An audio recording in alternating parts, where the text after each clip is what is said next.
Okay, just so everyone knows, we are streaming live.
Okay, Supervisor Heidel, I'm going to go ahead and start broadcasting if that's okay. Yes, please. Yep.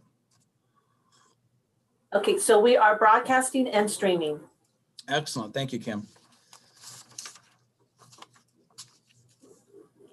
So at this point, I would like to call this meeting to order. This is a special meeting of the El Dorado County Board of Supervisors held this day, Tuesday, March 30th, 2021.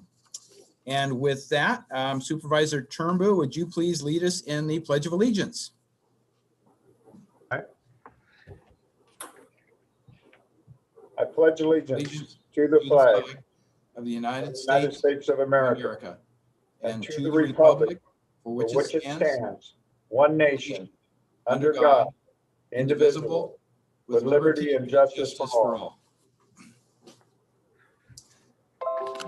All right, thank you for that, George. And so with that, we'll move on to adoption of the agenda and approval of the consent calendar. So District 5, do you have anything you want to pull? No, nothing. Thank you. District 4? No. All right, District 3? Nope. District 2? No. And I don't want to wish to pull anything either. So at this point, unless Dawn Ashton has any comments, and I'm not seeing any, Kim, if you'd please open it up for public comment on the consent calendar. Now taking public comment on the consent calendar. Please make sure you unmute yourself when called upon. Individuals will have 3 minutes to address the board. If you're joining the meeting by phone, press *9 to indicate a desire to comment. If you're joining by Zoom, press the raise hand button. Please voluntarily state your name for the record. Now taking public comment from 390.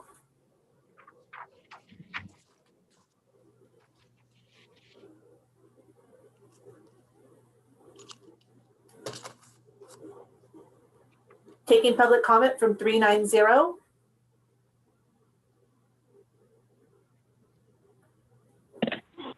Thank you, board. This is Cam Greenwood from District 2. I'm commenting on the adoption of the agenda. I believe that would be the item, as well as, I guess, the consent calendar. I'm curious as to why there is nothing on the agenda with respect to open forum. Yes, it's a special meeting, but it appears we are doing regular business because we do have consent items added to the agenda that are not special. They're normal business being done. So again, I'm kind of wondering procedurally how we're doing this and under what authority. And if county council can explain that to the public, that might help us out understanding why we are unable to comment. And also we might wonder why we have to wait till 1 o'clock, even if we were perhaps allowed to comment on these agenda items or non-agenda items, if you will. And I just kind of wonder why we can't just listen to the public and say, on Snows Road with S1706, why can't we direct staff to wonder and investigate why there's a generator operating a cell tower that hasn't received a final still there. Was there last night at 6 p.m. It's still running. Thank you very much, and I would appreciate some response to how this all works. Thank you very much. Thank you, Ken. Now taking public excuse me.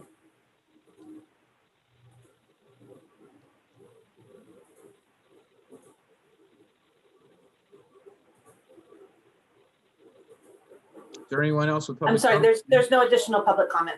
Okay, thank you. So, I'll move on to staff- approve the agenda. Art, okay, but before we do that, any response from the county council on the question about open forum, just to make it clear, if you choose? Yeah, I'd be happy to provide a response. So the nature of the meeting is a special meeting is not so much determined by the type of business being conducted, but the manner in which the meeting was scheduled in accordance with the Brown Act. And as such, the Brown Act does not require that there be a general open forum at a special meeting. Now, notwithstanding that, of course, a member of the public is permitted to comment on items that are otherwise placed on the agenda, as was just indicated by you calling for comment on the consent calendar. And similarly, you'll be calling for comment on your scheduled item that you'll be hearing later today. So nobody's being deprived of any ability to comment. Again, the Brown Act does not require that there be a general open forum at a special meeting. Thank you, David. So Lori, back to you. Let's move this on. Let's go. You got a motion? I'll second. Okay, Second. motion second. Oh, Roll call, sorry. please, Kim. Supervisor Heidel, how do you vote? Aye. Supervisor Turnbull, how do you vote? Aye. Supervisor Thomas, how do you vote? Aye. Supervisor Parlin, how do you vote? Aye. Supervisor Novosel, how do you vote? Aye. Motion passes 5-0. Very good. So per the protocol here, I'm presuming we're moving into closed session now. Is that correct? Yes, sir, Mr. Chair. Okay, so the board will now recess into closed session to hear items 4 through 6 as specified on the agenda. Anyone who wishes to provide comments concerning those matters on the closed session agenda may do so at this time. It's 4, 5, and 6. Kim, public comment, please. Now taking public comment on closed session. Please make sure you unmute yourself when called upon. Individuals will have 3 minutes to address the board. If you're joining the meeting by phone, press *9 to indicate a desire to comment. If you're joining by Zoom, press the raise hand button. Please voluntarily state your name for the record. Now taking public comment from Jonathan Gainesboro. Good morning, board. Morning. Am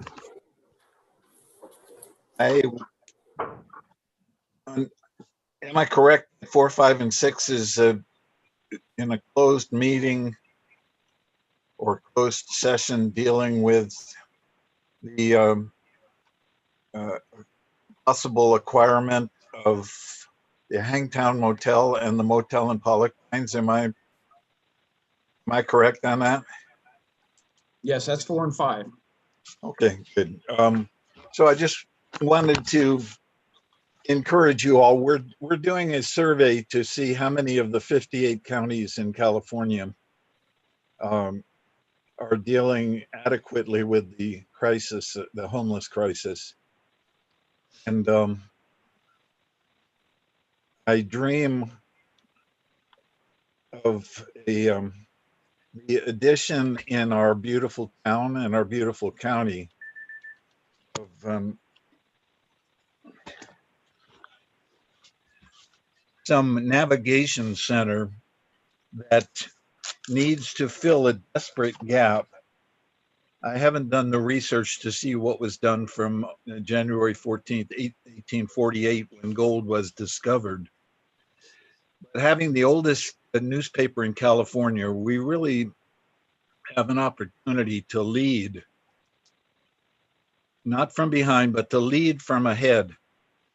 They have a continuum of care meeting this Friday scheduled, which is good, but I'm puzzled why Tahoe Coalition is talking about reaching essential zero with their homeless, and they've acquired 3 motels to eliminate homelessness, with only 20% of the homeless, according to the point in time count, which would be roughly 100 out of the 500.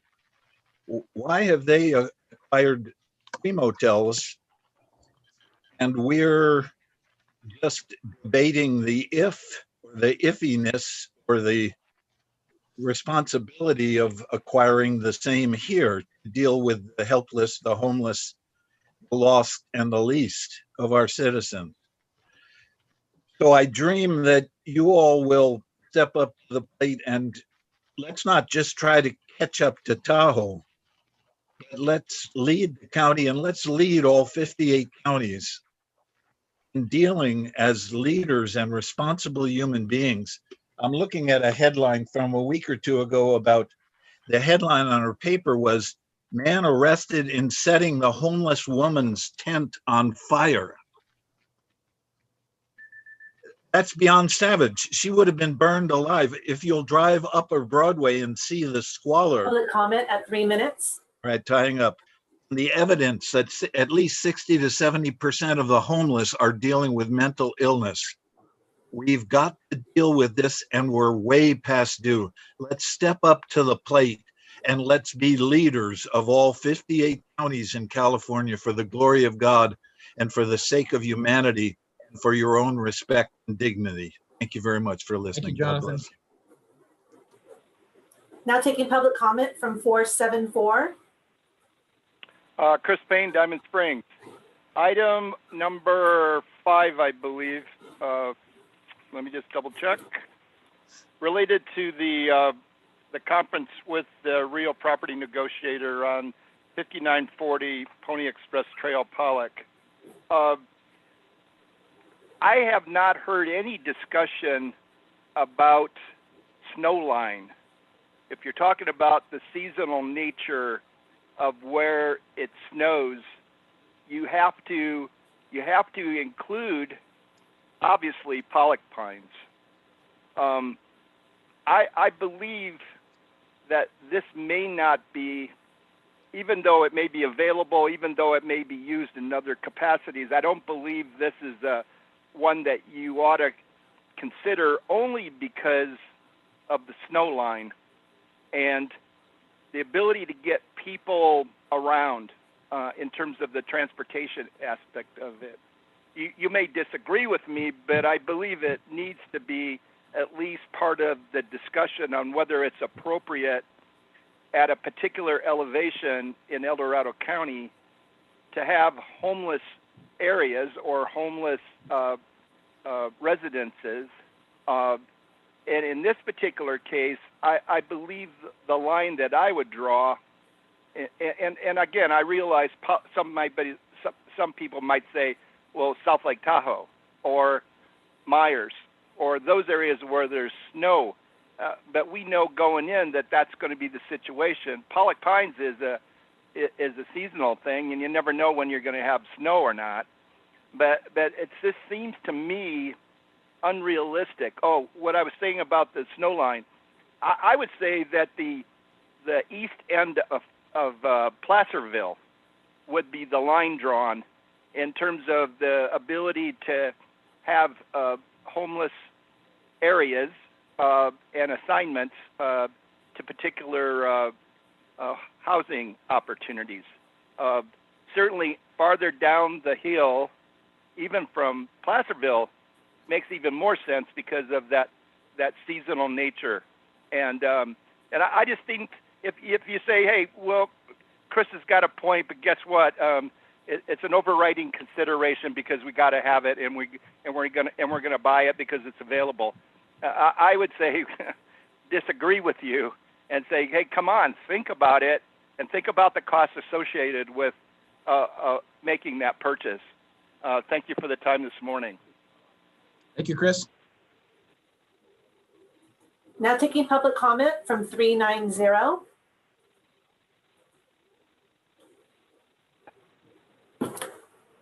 Good morning, Board. Ken Greenwood, District 2, who lives above 3,000 feet. I would disagree with my friend Chris Payne in regarding the need. The higher you get, the more you need a facility for housing of the homeless because they'll freeze. And they'll freeze at sea level too. And I must agree with Jonathan that we do need to do something about this, because we can all become homeless if a certain set of dominoes falls our way. I've actually come to realize this of late. And anyway, so the need for this, the higher the elevation, the greater the need, quite honestly. Not that we want to create a magnet for homeless and such like that, but if we are going to deal with an issue that we already have, perhaps we should do it at various elevations and provide this temporary housing and the assistance that some people may need, the hand up that they need to get back on their feet and get things going again. Thank you very much. Thank you, Ken. There is no additional public comment. So these are closed session items, so I'm presuming that staff doesn't want to comment on any of that, but if there is a comment, please indicate so at this point. All right, not seeing any then, we will recess into closed session. And so if the board and other members of staff that are participating would please join me in the closed session meeting, we'll go ahead and get started there. Thank you.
Kim, are you there? Yes, I am. Okay, it looks like we're waiting for Supervisor Parlin, and then I think we're ready to go ahead and resume in the open session. So you just have to pause a little here.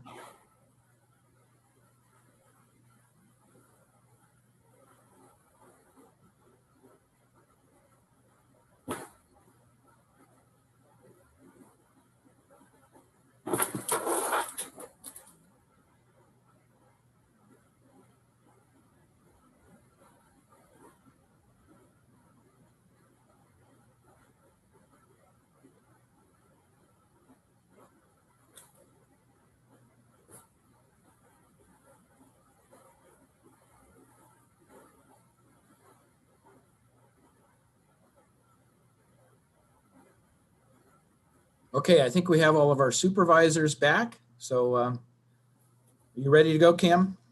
Yes, I am. All right, so we're going to restart the open session part of the discussion, and I would just ask for a report out from closed session from County Council. Thank you, Mr. Chairman. The board met in closed session and heard items 4 through 6. There is no action to report out. Thank you. And so with that, Kim, we're going to move on to our 9 a.m. time allocation. Not quite, but close. Number 3, would you read that, please? Of course. Item 3 comes from the Chief Administrative Office recommending the board receive and file a report from county staff relative to the use of Transient Occupancy Tax, TOT funding, and provide direction for use of funding during fiscal year 2021-22.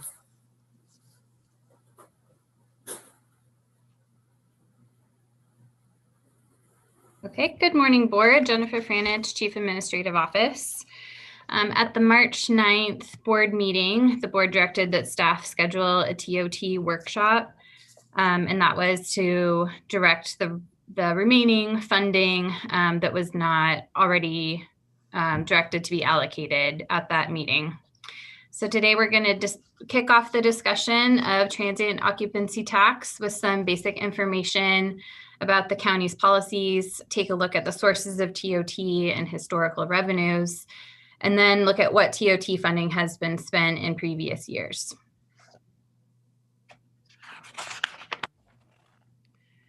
The Revenue and Taxation Code 7280 says that the county may levy a tax on the privilege of occupying a room or rooms or other living space in a hotel, inn, tourist home or house, motel, or other lodging, unless the occupancy is for a period of more than 30 days.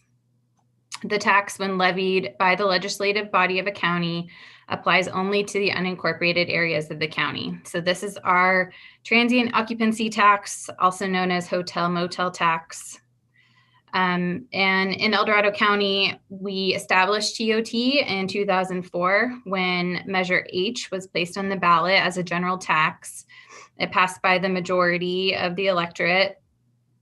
And TOT is a general fund tax revenue similar to property taxes and sales tax.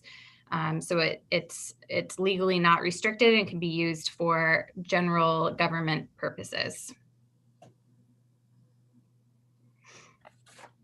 Historically, policy 10.1.6.4 of the economic development element of the general plan said that the majority of TOT generated revenue shall be directed toward the promotion of tourism, entertainment, business, and leisure travel in El Dorado County.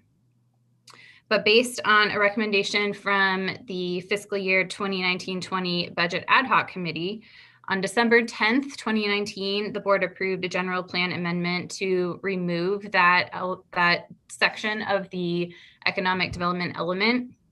And in its place, on that same day, the board approved a new budget policy, which says that transient occupancy tax revenue shall be directed toward the impact of tourism and economic development, with consideration for support of tourism and promotion activities within the county, and for continued support for grant fund allocations to support veterans programs within the county. So this is our framework that we've been operating off of. The reason we're bringing this item to you now is because We do have those agreements with the chambers and our other promotions activities that are that there were 2-year contracts, and we needed direction on whether to move forward with renewing those contracts. So here's some information about regional TOT rates. As you can see, they vary widely, with some cities and counties having higher rates in redevelopment areas or in tourism business improvement districts. And in those areas, that additional funding goes to provide services and for the benefit of those areas specifically. Based on the availability of lodging and tourist activities in these cities and counties, the revenues also vary widely.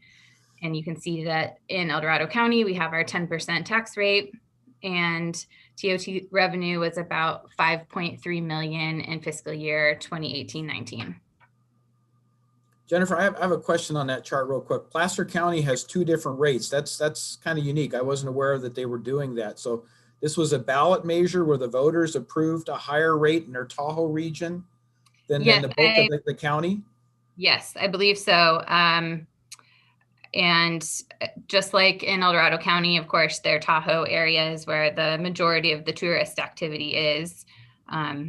So I'm not sure what year that was passed, but I think it's been in effect for a few years now. It's good to know there's a precedent out there, because we may want to consider that in the future, having 2 different rates based upon the same argument that Placer County used. So thank you. Yeah, we've had that conversation, John, and I agree. Okay.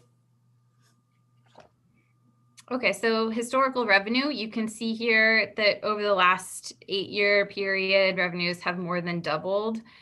The expected revenue for this fiscal year, and this is based on our mid-year budget report, is about $5.5 million.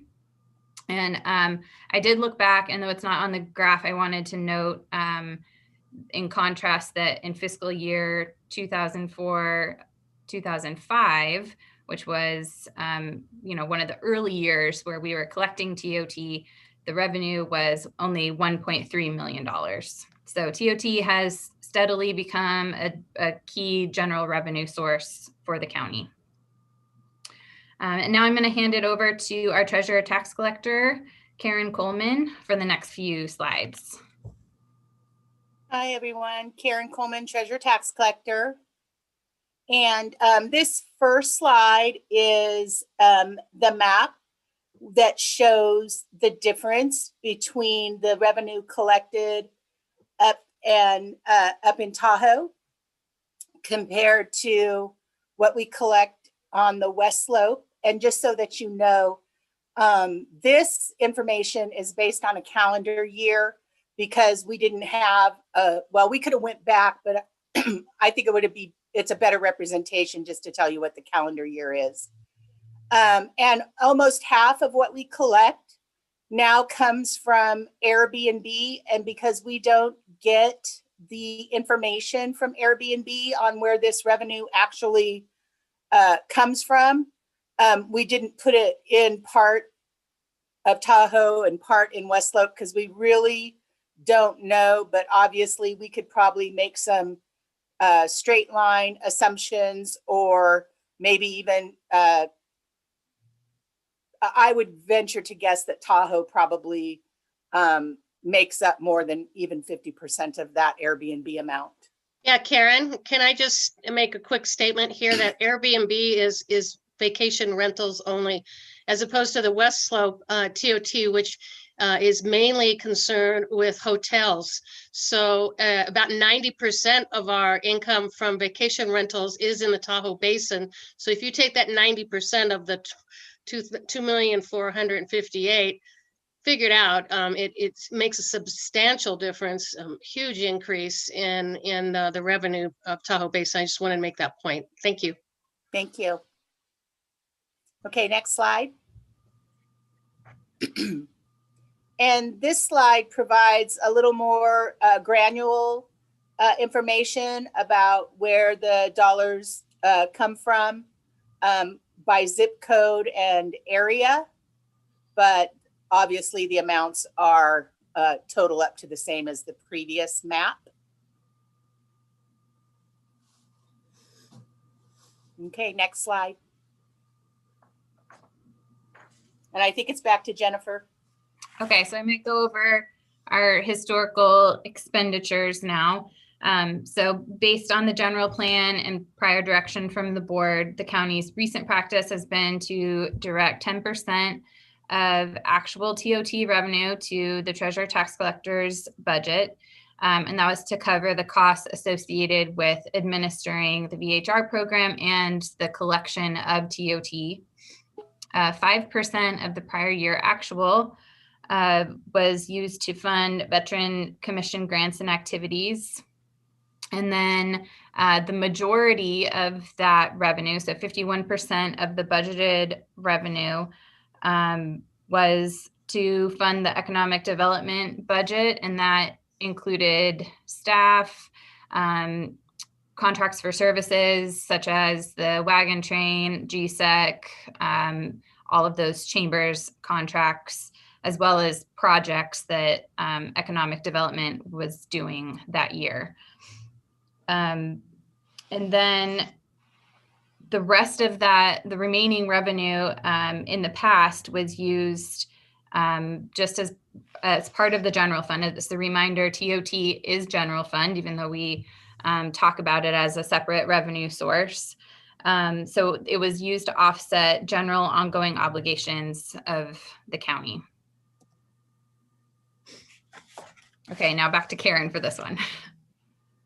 So in doing a little bit of research about TOT collection, we found that historically, the treasurer tax collector budgeted and projected and budgeted TOT revenue in our operating budget. And then beginning in 2009, 2010, the budget actually made a statement about 10% of the funding being budgeted. So whatever was projected in the general fund, 10% of that was projected for the tax collector's budget, operating budget. And to cover the costs of administration and enforcement of the TOT ordinance and the VHR ordinance. And the flat amount of $373,500 will cover the cost for the activities that we do here to administer the TOT. We have 2 staff, and then we have related admin. We have the host compliance contract. We have the HDL contract, and we have a hearing officer contract in the treasurer tax collector's office, and that those funds will cover all those activities. Quick question, Karen. Mm-hmm. So code enforcement has moved over to the CAO's office. How much funding do they get for code enforcement? Do you have or maybe Jennifer, maybe it's a better question for you. How much of TOT goes into code enforcement up until this point? I can just say from what I can see in the system, that no funding is actually moved out from the general fund money except for the tax collector's money each year. So I think there must just be some absorption that happens that covers those costs. Okay, just I want to make a point of that because that is an important point of not only enforcement, but in the idea of realizing the TOT, getting TOT from collected from our vacation rentals. Code enforcement is very important in that, and we just have a real need for more of that. Thank you. And Don Ashton, Supervisor Novus, I'll just jump in to clarify. Code enforcement is with the Planning and Building Department, not with the CAO's office, just for the public's awareness. Right. Yeah. Thank you. Okay, and so now we're going to move on to Don Simone, who's going to talk about veterans. Good morning, Don Simone, Health and Human Services. Can you guys hear me okay? You're fine, Don. Okay.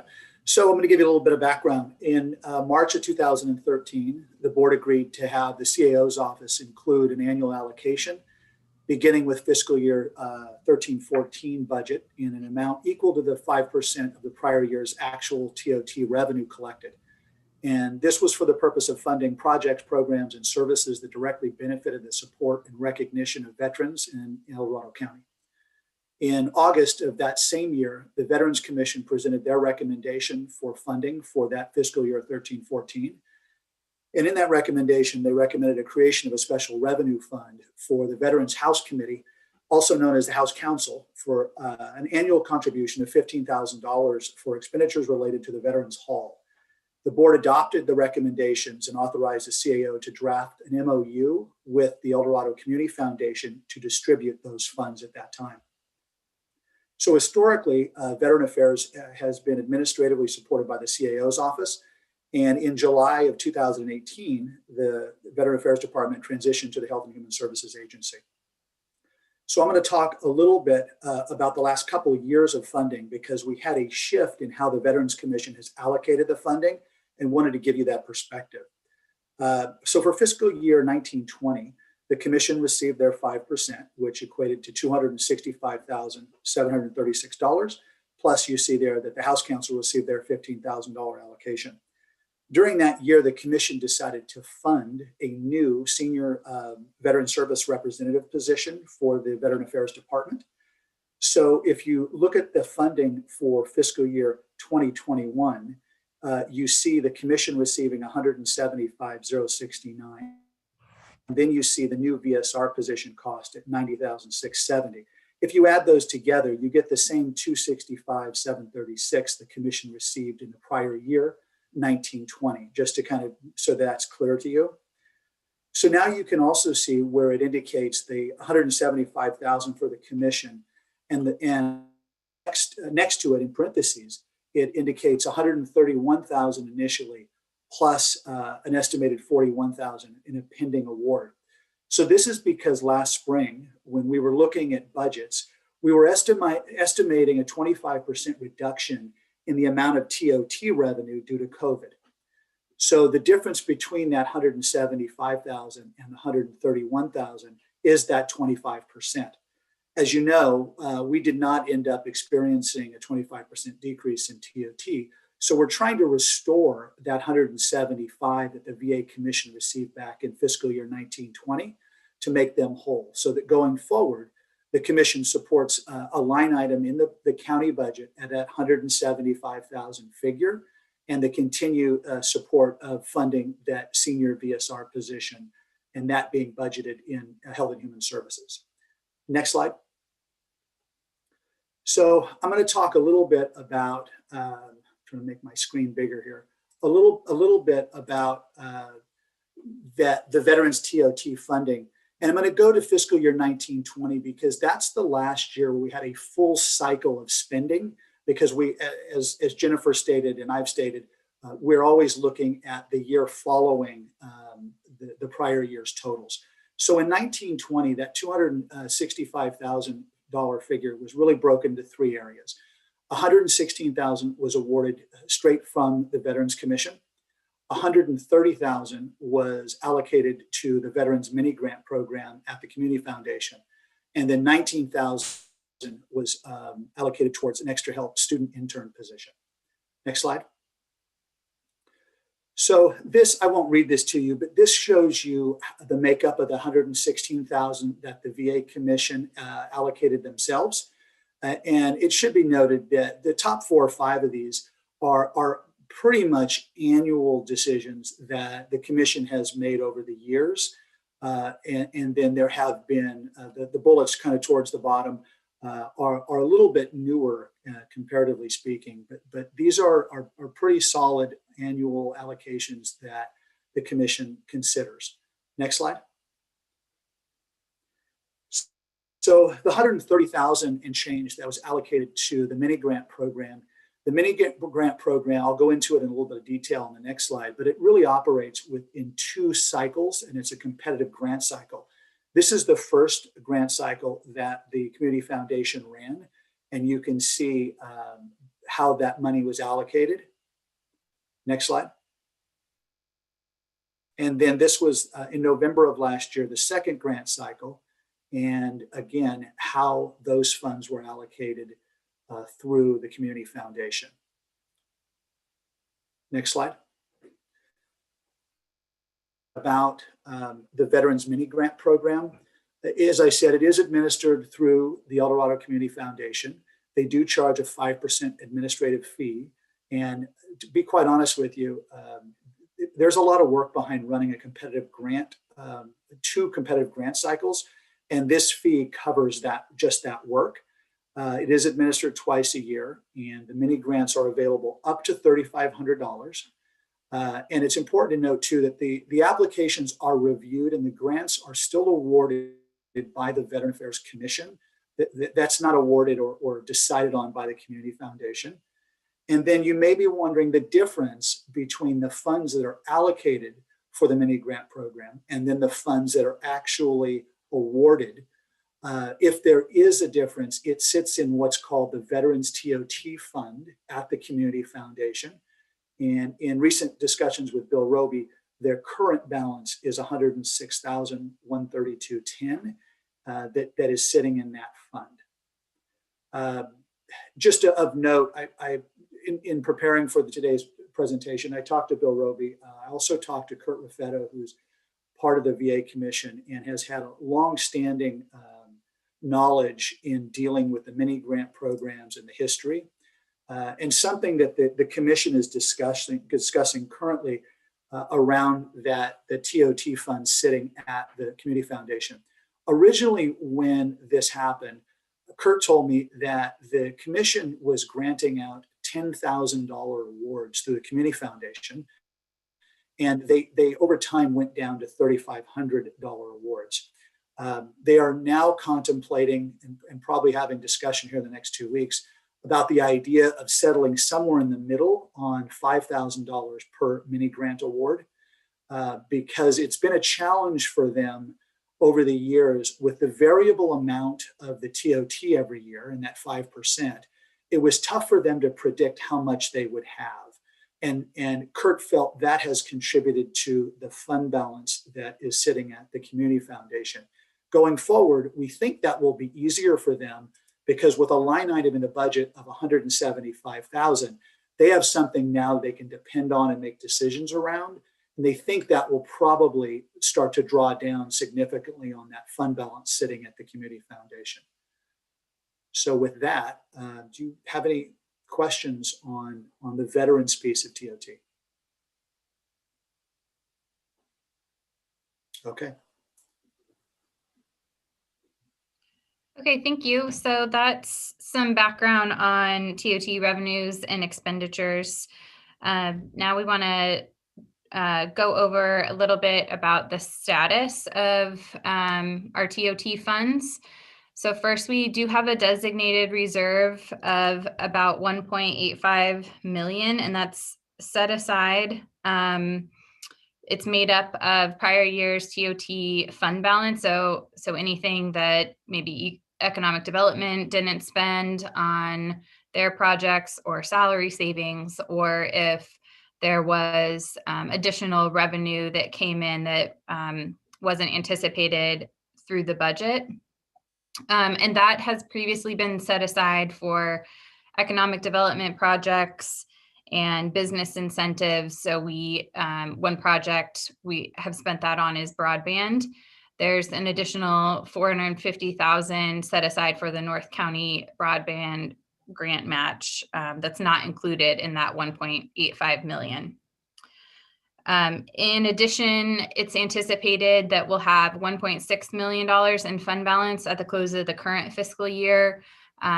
You will remember that last year during our budget process, we reduced the amount of TOT revenue that we thought we would get due to the effects of the pandemic on travel. And that's coming in much higher than what we had budgeted because we were just trying to be very conservative about that. In addition, we have, so in total, we'll have $3 million in undesignated reserve anticipated at the end of this fiscal year. And then we are assuming $5 million in TOT revenue for next fiscal year. Jennifer? Yes. So how close were we, if it was a normal year, how close would we have been in,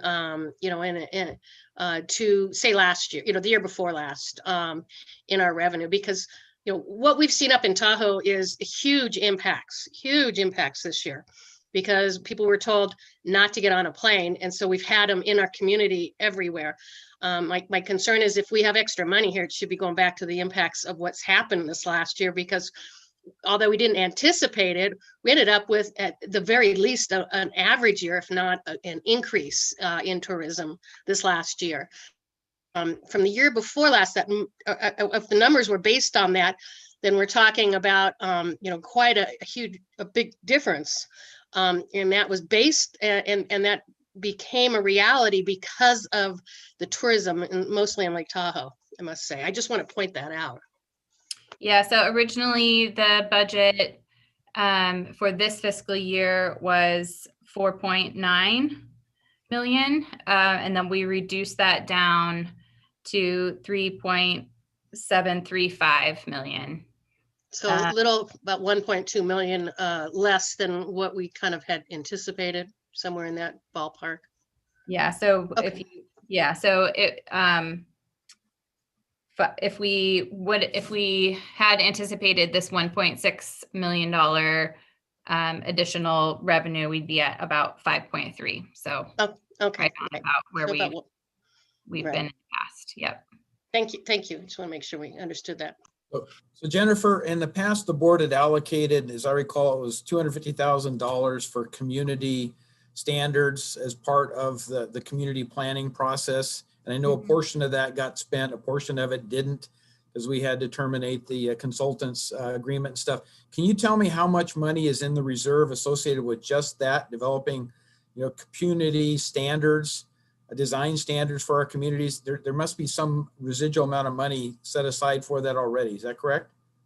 So that funding was actually budgeted in Econ Dev, the portion of it that was coming from TOT. I think the board directed that it be funded half by TOT and half general fund. Right. If I'm not mistaken. And then, so whatever wasn't spent out of that TOT then would have gone into that fund balance at the end of the year, and then it was placed in the reserve. Okay. And then we just have been rebudgeting that amount each year.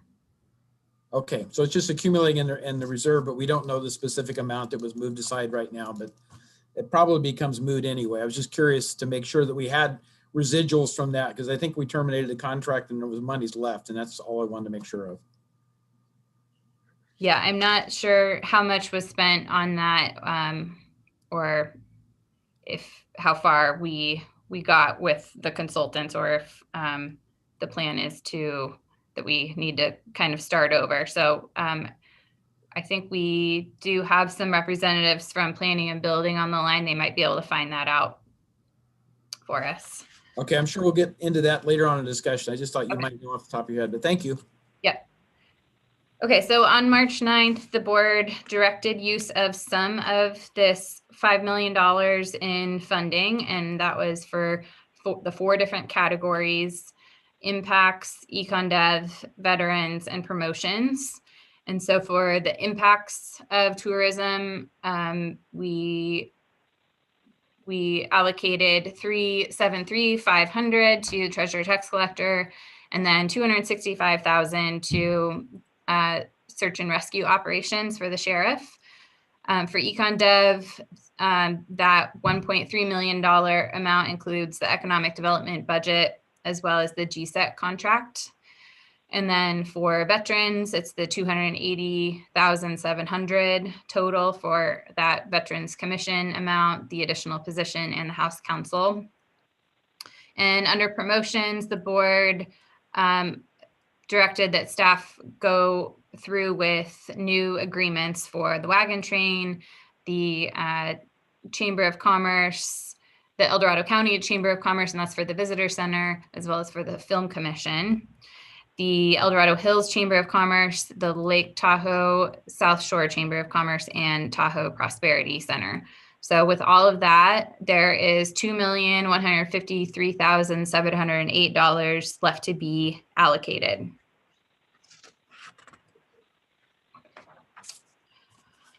Okay, and as you can see, we have quite a few requests for funding. There's been quite a few needs identified for additional needs for addressing impacts of tourism. And not all of these were included in the March 9th CAO recommendation because we wanted that recommendation to be balanced with the amount of TOT that we think we will be bringing in the next fiscal year. So I'll just quickly go through what those additional requests are as a reminder, but they're also listed in that March 9th board item. So we have from El Dorado County Fire, $68,000, and that's for search and rescue operations. And that is including for lake and river recreation, mountain snow recreation, that type of thing. What they would like is to be funded for the cost impacts to responding to those emergencies. And we have a request from El Dorado Hills Fire, and that is for a rescue boat for responding to lake rescues and shoreline wildland firefighting emergency calls at Folsom Lake. And then Department of Transportation is requesting help to pay for snow removal equipment. On here we have $500,000 in the recommendation. It was a bit more. They kind of need as much as they can get, so we could fund that at the $500,000. But if there's remaining amount available, we use that item to balance, I believe. And then funding for road maintenance in tourist impacted areas. So that's the 1.3 million that could contribute to the board's budget policy of contributing $3 million of general fund toward road maintenance. And then I think there is a nexus there because of all of our tourist activity, of course, in the Tahoe Basin, Apple Hill, Coloma Lotus area, et cetera. Lake Valley Fire requested a total of about $2.2 million, and that's for visitor-specific calls. They calculated those to be about $300,000 in 2020. Funding to purchase a quick attack fire apparatus for about $350,000. Funding to pay for 2 additional firefighter paramedics for sufficient staffing on weekends and holidays during the peak season at about $100,000. And funding for search and rescue equipment and helicopter rescue training equipment, and the total there is about $1.5 million. Jennifer, and I just do want to point out, because I did talk to the fire chief at Lake Valley about these requests, and that second item, the apparatus, that's something that when we have issues on our county roads, which we have every time we have a snowstorm on a Sunday or snowstorm where there's chain requirements, they can't get through the roads. So this apparatus would actually be able to allow them to be able to get around traffic and get into these emergency situations, get into the areas where they need to get it. It's important just to note that. Thank you. Planning and building could use some funding for an additional code enforcement officer. And in this $142,500 amount, that includes a vehicle for that code enforcement officer because, of course, code enforcement officers are out and about in the county responding to complaints. And then also a senior dev tech position, and this would be to help with VHR, specifically if the board does choose to go forward with a buffering solution to address the VHR clusters in the Tahoe Basin. This dev tech could be devoted to working on that. The position is approximately $110,000 annually, but it's estimated that there would be some permit revenue that would offset that. So they're requesting $85,000. So of course, the total for all of these requests far exceeds the amount of TOT revenue that we have available. And so part of what we're hoping for today is some board direction on how to spend the remaining funding. And then Jennifer, before we get away from this slide, there was also in March 9th in the legislative report, staff report, a fairly small request from Georgetown Fire. It was like $5,800 for a piece of equipment that they use when they go out to some of the extremely rural calls that they get. So I would love to add that $5,800 since it's kind of small, but it's important to them on that right side of the teeter-totter there. If we could keep that in mind as we talk about this item, that I would really appreciate that, since it was in the list of things to discuss on March 9th.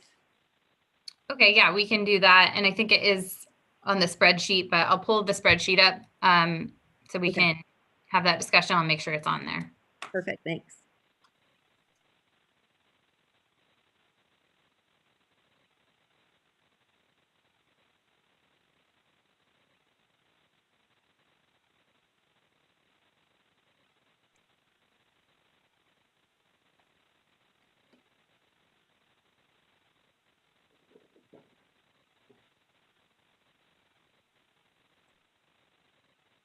Okay, yep, it's on there right now.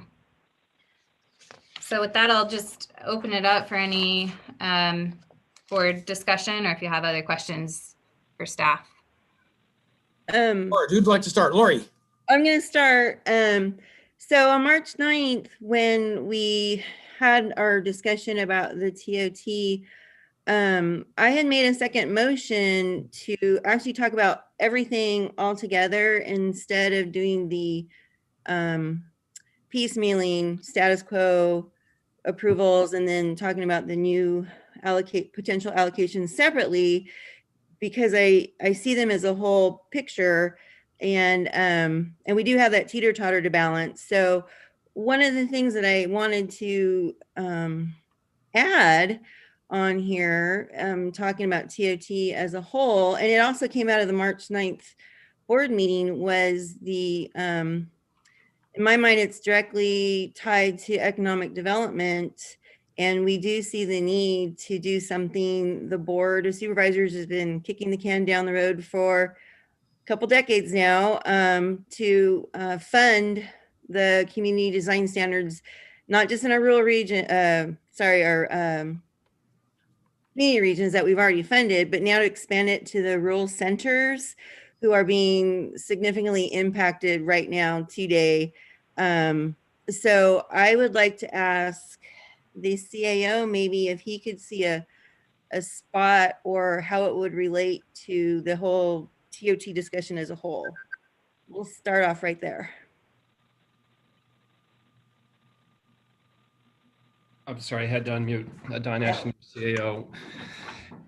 So if the board chooses to allocate that money for the community planning efforts, I would suggest it not be allocated from next year's operating budget. It does sound like the way it's crafted, it's one-time funding needed for a period of 2 years, I believe, is the request. And at that point, again, if the board chooses to do so, take it out of the designated reserve that exists from the prior year fund balances. So that's the 1.8 million less, I think, the 450,000 for the broadband grant match. So that would lower the designated reserve to about $1 million. Okay. So I would just like the board to consider that as we go through this whole discussion, is that it sounded like we will, we're going to be talking about the priority matrix in a couple of weeks here. So it would be, in my mind, an excellent opportunity to have the funding for what we're going to be putting on the priority matrix already ready to rock and roll. I think that would make Tiffany very happy, because a lot of times we put things on the priority matrix with no funding, and then we have to come back and figure out how we're going to fund it. And I think since we had that discussion on the 9th about how tourism and protecting our rural communities and the rural character of our county is our greatest asset, this is a great opportunity to start talking about that TOT funding specifically for that project. And it would be one-time monies, because once we get the design standards done for our rural centers, it will be done. And if there's ever a need for an update, another board can deal with that. So I just want to put that out there front and center. Quick comment. Go, Sue. No, yeah, and I appreciate it. I am a little offended by the thought of kicking a can down any road, because it's just that we're all hamstrung by the fact that we don't have enough money, period. Otherwise, that would have gotten done 10 years ago or 20 years ago when the community asked. So I don't want to point a finger at anybody, but I do respect the idea that communities want, what they want, their own stamp on what they do with their communities. I have no problem with that. I just want to make sure that if we're going to put money towards it, that it gets the job done. And so, obviously that's important. So, and that's been an issue, because I worked on the community plan for Myers 25 years ago. It took 4 years and a lot of work. And so it's not something that happens overnight. I understand the frustration, but we were talking about maybe doing a historical overlay, or doing something to get moving on it. And I don't have a problem with that. And we've got a little extra money, but I just want to make sure that staff's comfortable with where we're going with this, that it can happen. I hate to spend money on something and not have it happen. Yes. And so my vision, and this is just me, would be to hire, one full-time person. And this is the only thing they work on. And I mean, only for 2 years. They should be able to get significant progress done, especially after getting 1 or 2 communities done. They'll hit a groove, and it would be just so exciting to see this part of our general plan implemented. And I don't know if I can't see if Tiffany's online, but I did run the number by her, because my brain thought $150,000 a year. So I ran the number by her, and she thought 350 would be a safer buffer, budgeting for one person for 2 years. So I don't know. You guys see if Tiffany's on here? Did she want to chime in yet, or is it too premature for that? Let's go through the board comments, and then let's bring staff on. I think that's probably the better sequence, because I too want to weigh in on this. Lori, as you know, I've been very much a proponent of this for a long, long time. The board did kick the can down the road up until about 3 years ago, when this became a serious discussion. The board did approve money to get this started, but the idea was community plans, not just community design standards. And I think you recognize the difference. A community design standard is part of a community plan, but it's not the composite. So if all you're asking for is community design standards, that's a big step, but that doesn't get you to a community plan, which was the original objective. We also talked about starting with Shingle Springs as the initial, because you were the furthest down the roadmap relative to achieving a community plan. I think that's still the situation, and I would put the emphasis there. We talked about El Dorado Hills being the second in the sequence for a community plan. So I want to make sure that that history doesn't get lost. This has been an active effort. Unfortunately, we got off to a bad start with a consultant that didn't work out, but it has not been ignored at least the last 3 years. So I just want to make that clear. I fully support your proposal for the money. How we accomplish it, obviously, is the staff's decision as to how to best accommodate getting the right resources for the best bang for the buck. But I fully support the idea of putting that kind of money into this particular effort. So. Very good. Other board comments on the proposal that Lori offered. Let's kind of cover it there, and then we'll go to staff comments. Well, Lori and I worked on this. Okay, go ahead, George. Yeah, we worked on this and stuff, and we put this proposal together. And basically, there was 4 bullet points that we put out there. And I guess, Lori, you want to read the first one, and then I'll read the second? Well, I'll just summarize really quickly that, we have the vision statement for the county, safe, healthy, vibrant communities, respecting our natural resources and historical heritage, totally falls in line with the community design standards. The economic development goal of our strategic plan now includes a priority to implement design standards in community regions and rural centers to provide clarity to businesses and developers. And that's, in my mind, how it so aligns with economic development. We can kind of move past all these little battles between our communities and developers. And then George, you wanted to finish up there? Yeah, the purpose of the voter approval general plan is to provide for growth in an environmentally balanced manner which conserving agricultural lands, forests and woodlands, and other natural resources. In order to fulfill the El Dorado County General Plan Goal 2.4, 1.2, which states the county shall develop community design guidelines to concert with the members of each community as planning staff and funds are available. Now, John, you brought it up about when we talked about it on the 3.9, and you stated, I fully understand all Lori was talking about as the relative to how long it's taken the community plan in place, how long it's taken to get design standards. It was 2004 when the Board of Supervisors established these goals. Supervisor Parlin has been advocating the community design standards since 2013, long before becoming a supervisor, District 4 supervisor. And you know, it is time to stop kicking the can down the road because we've done that for years. We've talked about that for several years. I remember, you know, when I ran several times, this was one of the big issues. So I think this is a great thing. And I'm glad that I hope that certain people that support this and we can get this done to help our communities, especially our rural centers. Yeah, George, my only comment was I've also been advocating for this before I got on. I know you have. I know. I remember. Yeah, and I'll say I've been advocating for this for 25 years. I know you. Yeah, that's right. We got to quit pointing fingers and just start getting it done. Move on, Wendy. Wendy, I think you had a comment. Yes. Let me unmute myself. I too have been a very vocal supporter of design standards and very supportive of this effort. I think this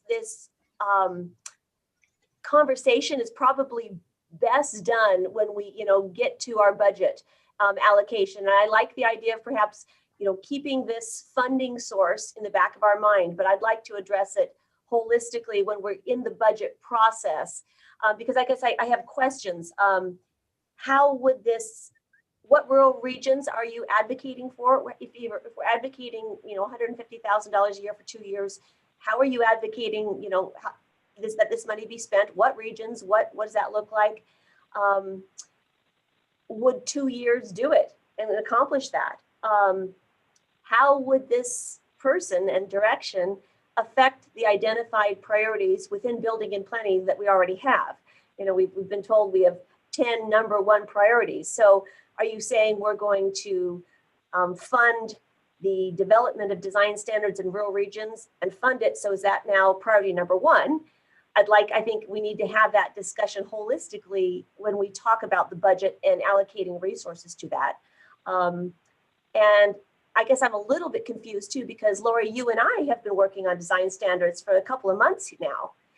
We've talked about, supporting the Shingle Springs first, making sure we have funding for that. And then we talked about working on design standards for the Diamond Springs, El Dorado community, as well as, El Dorado Hills, because the Diamond Springs, El Dorado community is where a lot of the low-income housing projects are likely to take place, and that we're seeing coming down the pike that is taking advantage of the SB 35 funding.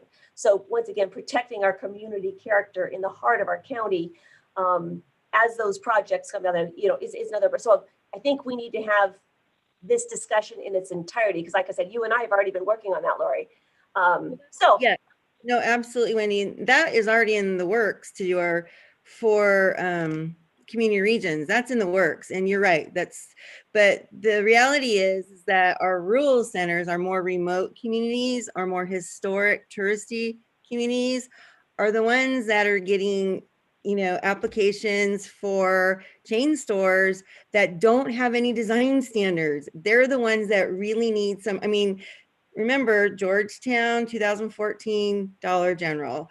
They keep coming. There was a grocery outlet out in a rural center that had no design standards. So we need to step up for those communities. They've been needing it. They've been saying, this is what we don't like. So now is the opportunity to say, this is what they do want.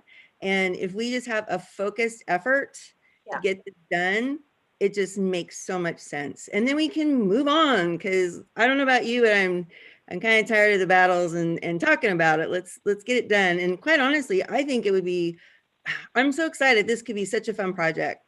So much fun. Tiffany is like, yes, this will be fun to do something positive. So I'm a big supporter of design standards across our county. Absolutely. Big supporter of that. I think it's necessary. But once again, while Shingle Springs is funded, those other design standards are not funded in my mind. So once again, I want to have this discussion in its entirety as we're allocating for budget, rather than piecemeal.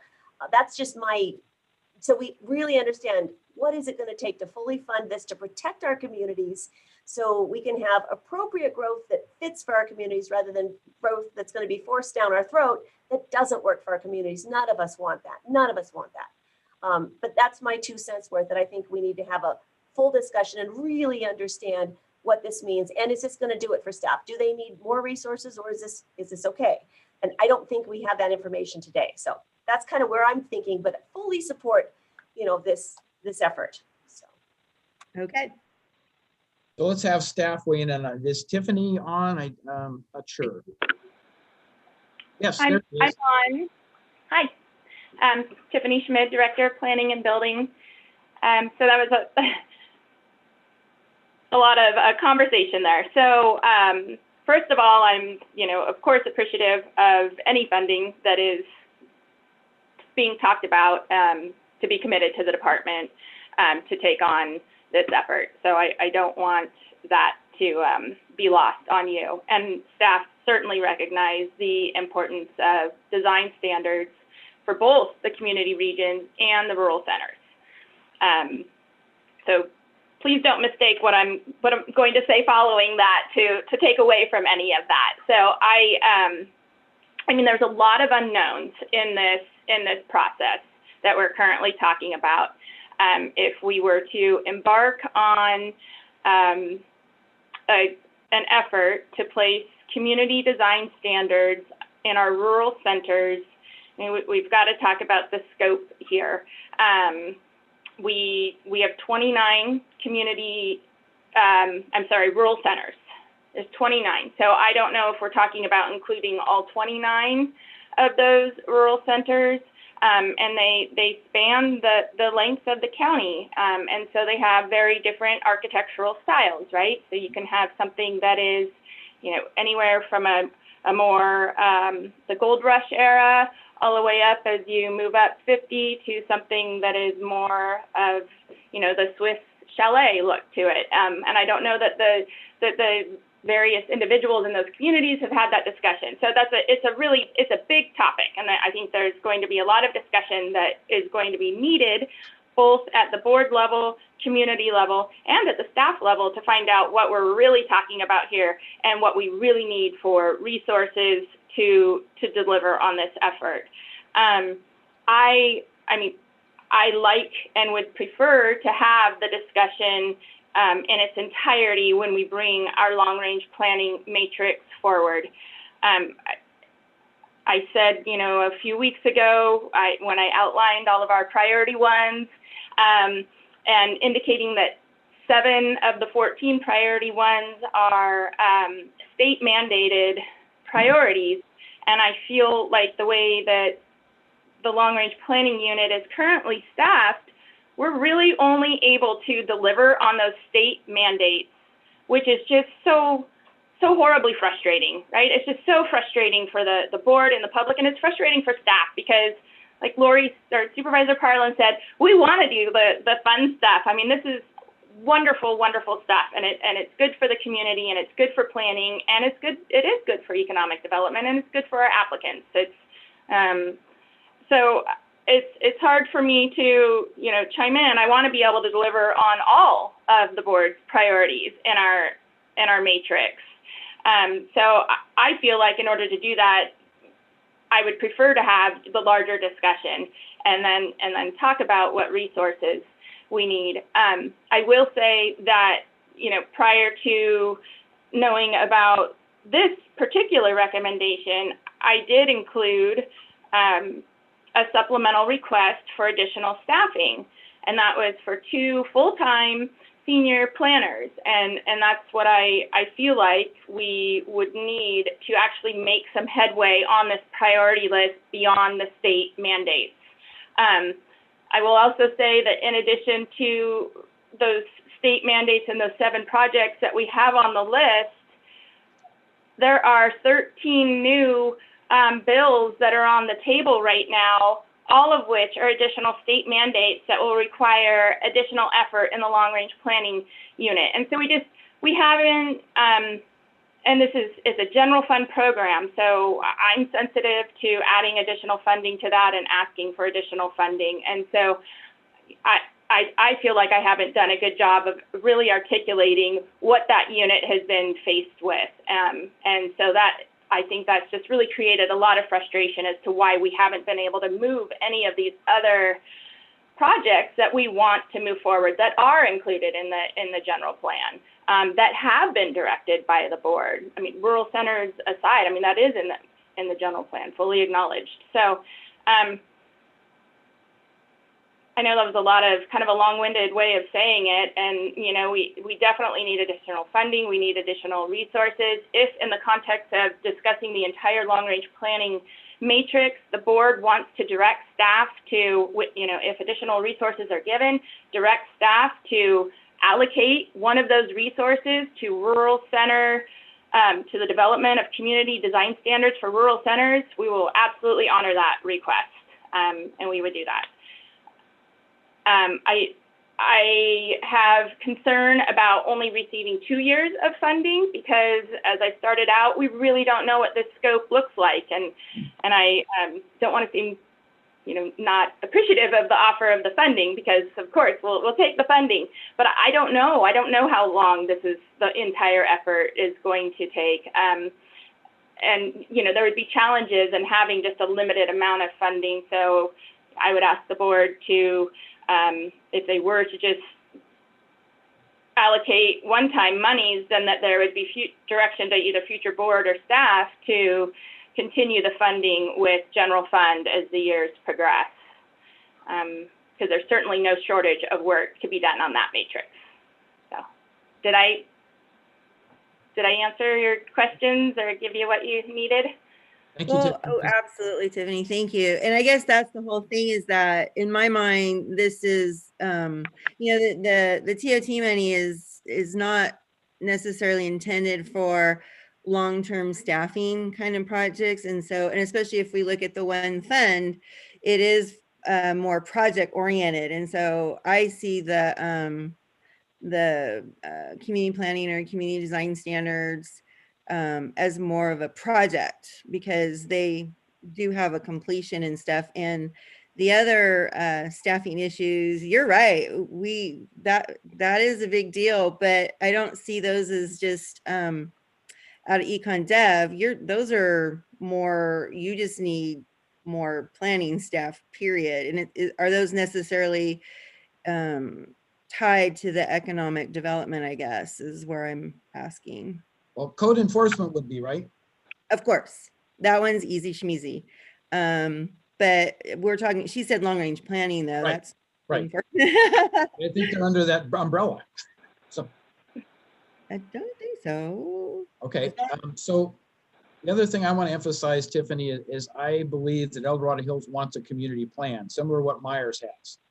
So I don't think El Dorado Hills wants to just do community design standards. I think they want to complete a community plan process and have that go into the general plan as a recorded document like Myers is. So we'll need to have that bigger discussion as to how all those things get funded and the difference in scope, right? Because there is a difference between the two. So I'll just mention that at this point, and then we'll carry it over to a future date. But Sue.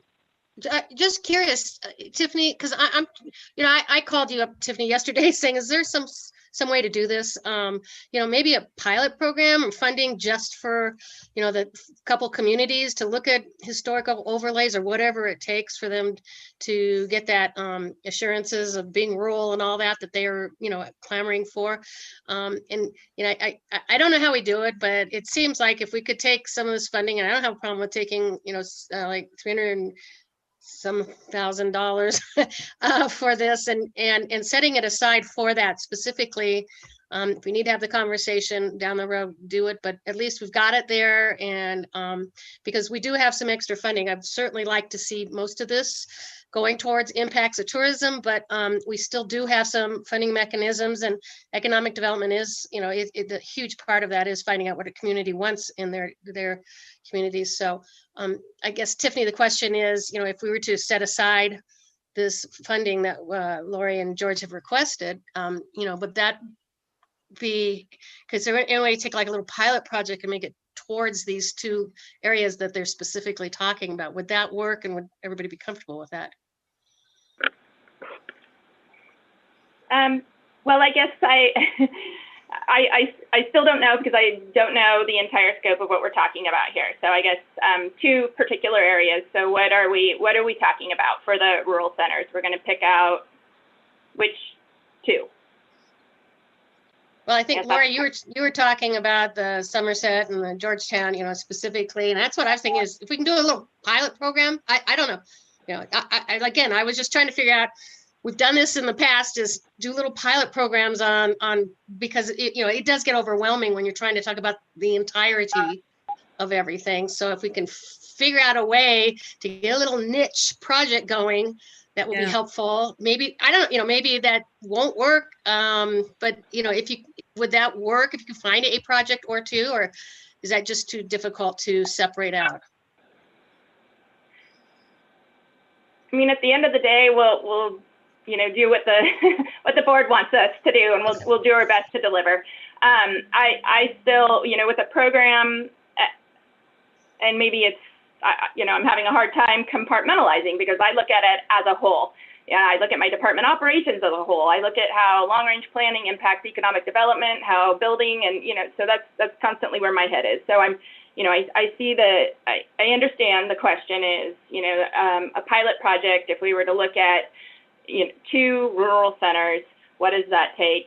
I guess part of the question, or part of the answer to the question is we still, there's a need for staffing. Even if we were to utilize a consultant, there's still a lot that gets put on staff, including in just even the development of the scope. And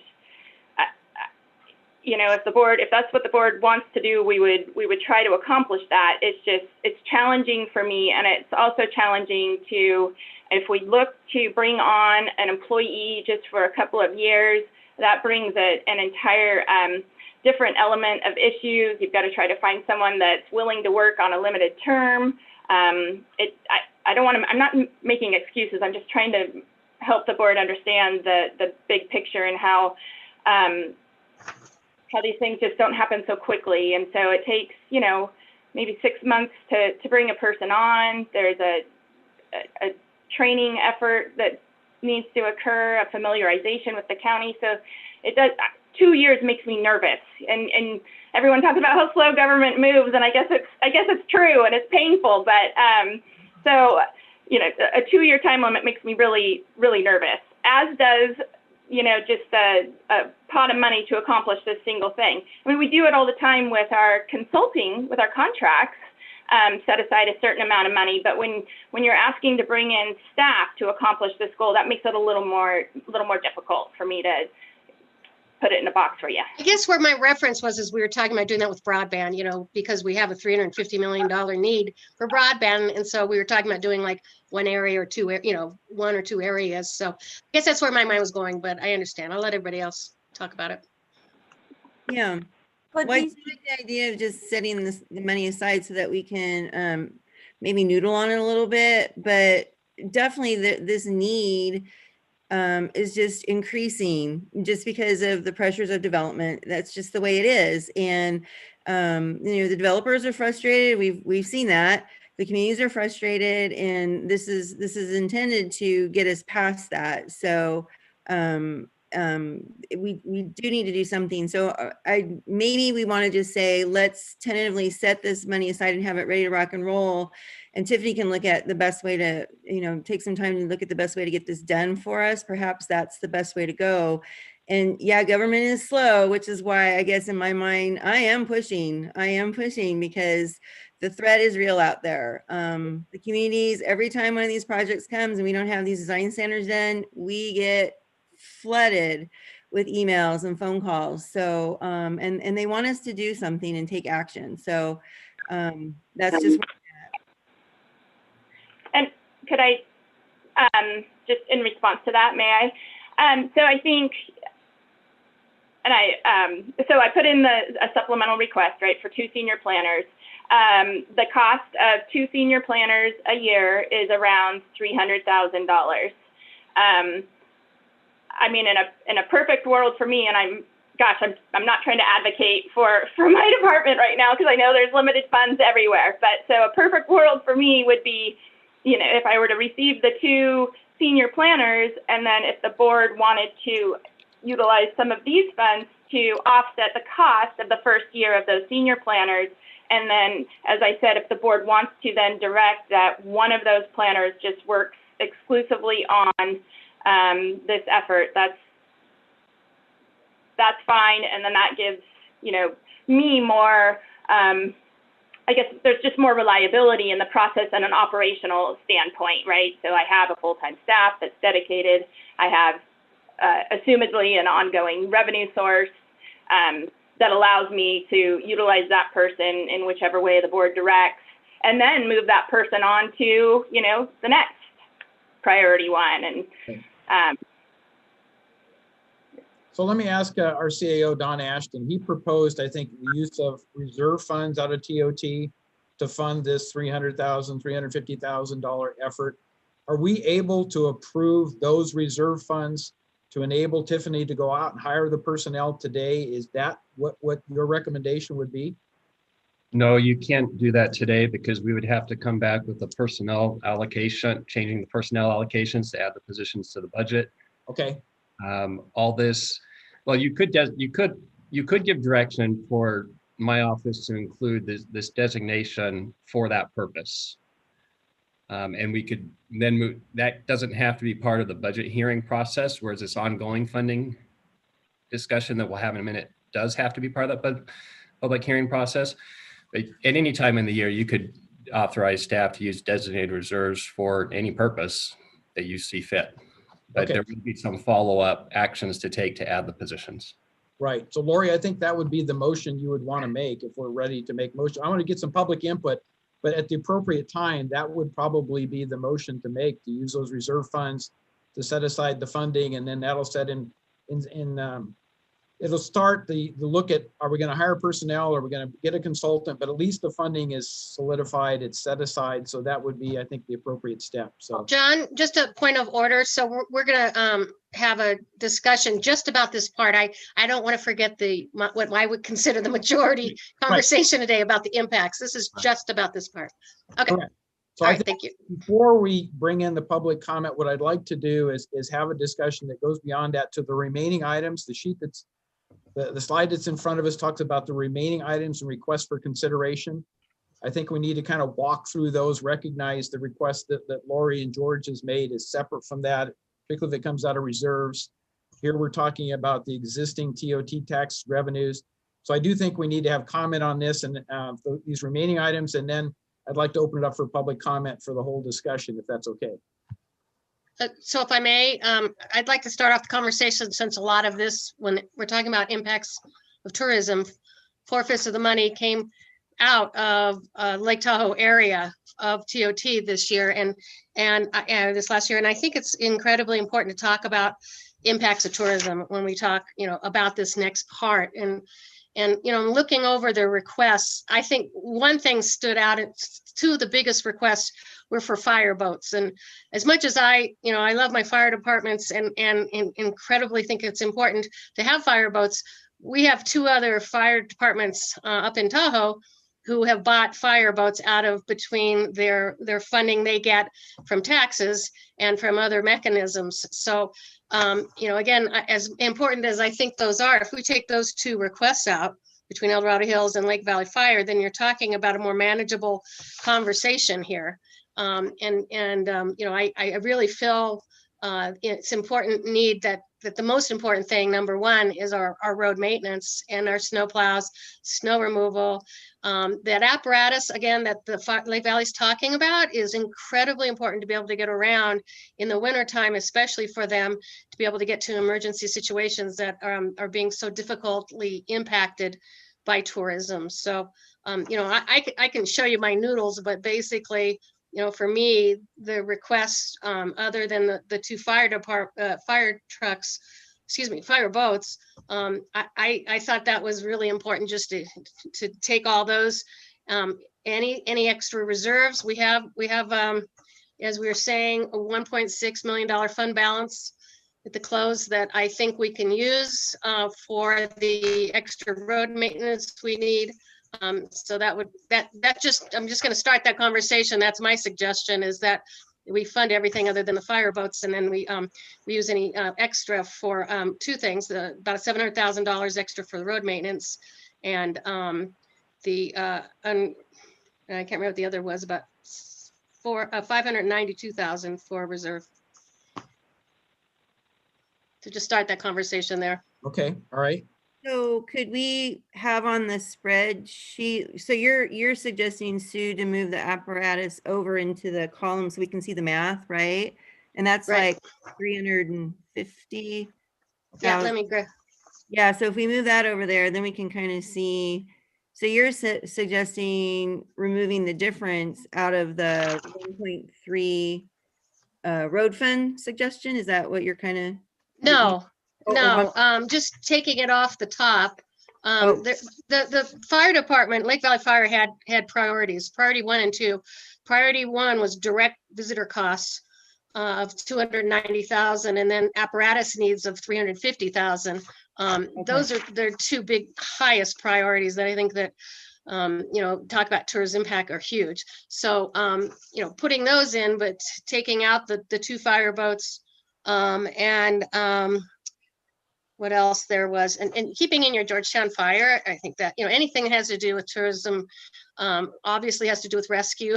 It's important, but right. We did have some extra, I believe it's important that we take this extra funding that we had, that we didn't realize and have had a huge impact to our county, that we take that funding and we use it now, rather than put it all back into reserves. I think this is a good opportunity for us to use that money when it comes to our impacts to tourism. And we really we've been light on that so far in this discussion. And I think that is when we look at that last slide 18, that's where I'm kind of looking at starting. It's not this what Jennifer's got, but that impact to tourism request for funding on slide 18. Is there any way to get to that slide? Because that kind of shows that we had a request of $4.5 million and we had about 2.1 left.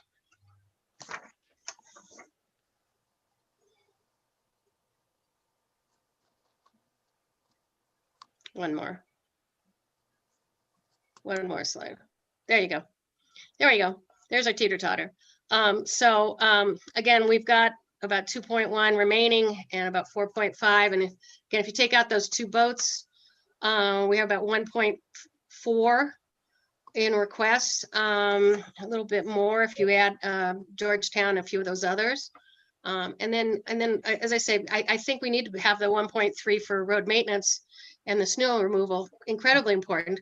And we take what we need on the reserve, and someone's got an abacus there, they can go over this with me, but I had it down to about 1.3 million that we were going to need to take out of our reserves to take care of most of this.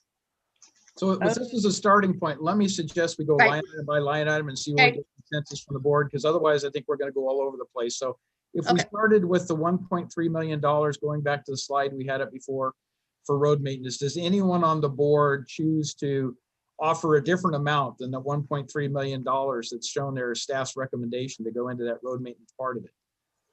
Supervisor Heidel, can I ask, do you want Jennifer to go back to the spreadsheet slide? Please, please, so we can kind of walk through that level by level. Yes. Because I'll note that the staff's recommendation was only $68,000 for the fireboat, not the full amount that was requested. So you can't do that, the teeter-totter exchange, it just doesn't balance. So I think we have to go from that spreadsheet. Right, because the 68 wasn't. Yeah, for clarification, I didn't recommend any fireboats. Right, the 68 was for the for the rescue. Right, the rescue part of it, yes. Right. Could we have the spreadsheet back up on our? They're working on it, it's slow. Okay. Oh, sorry, guys. Didn't mean to throw you off on that.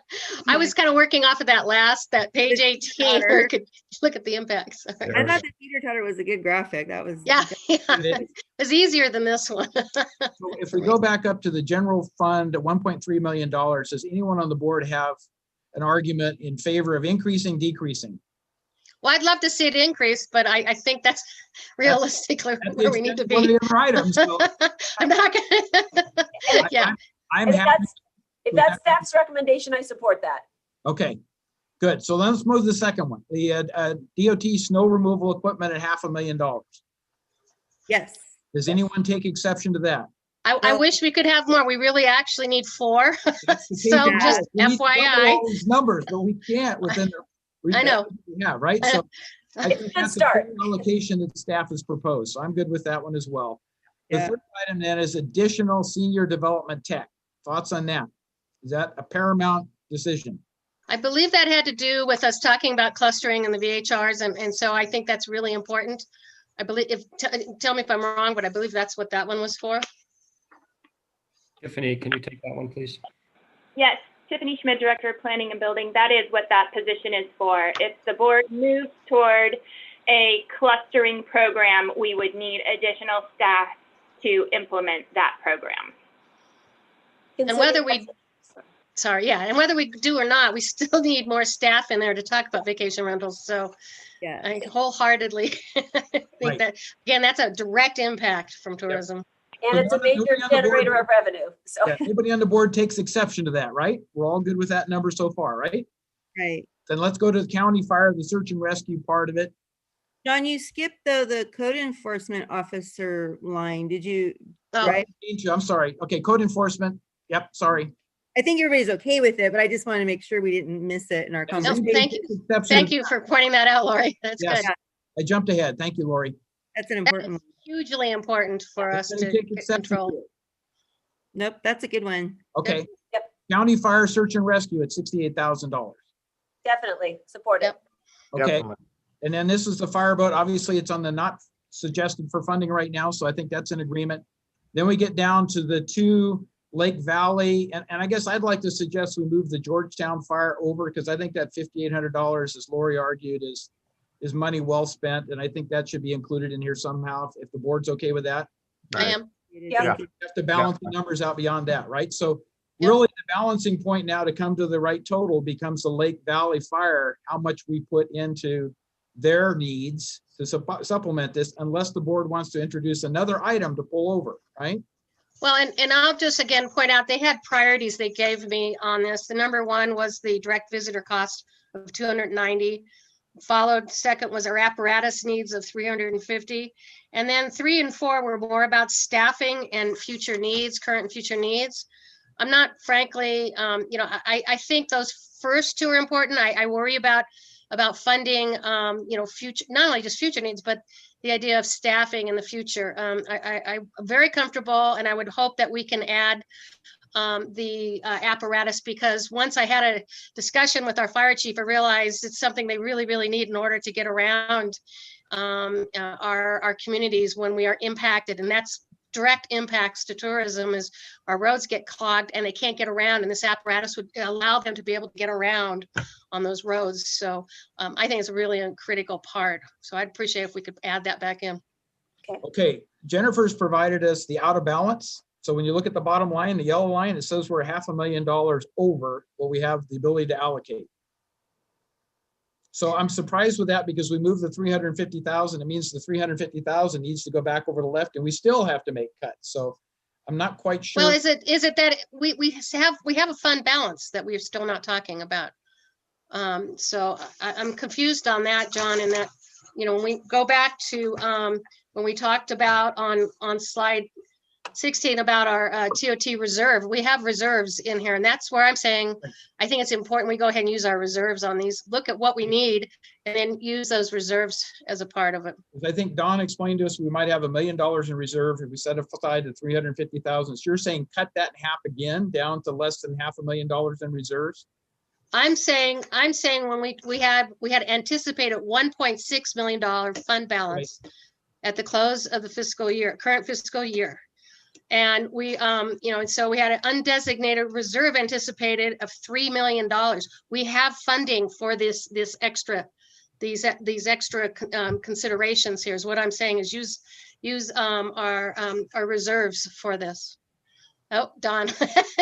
So if I can chime in, I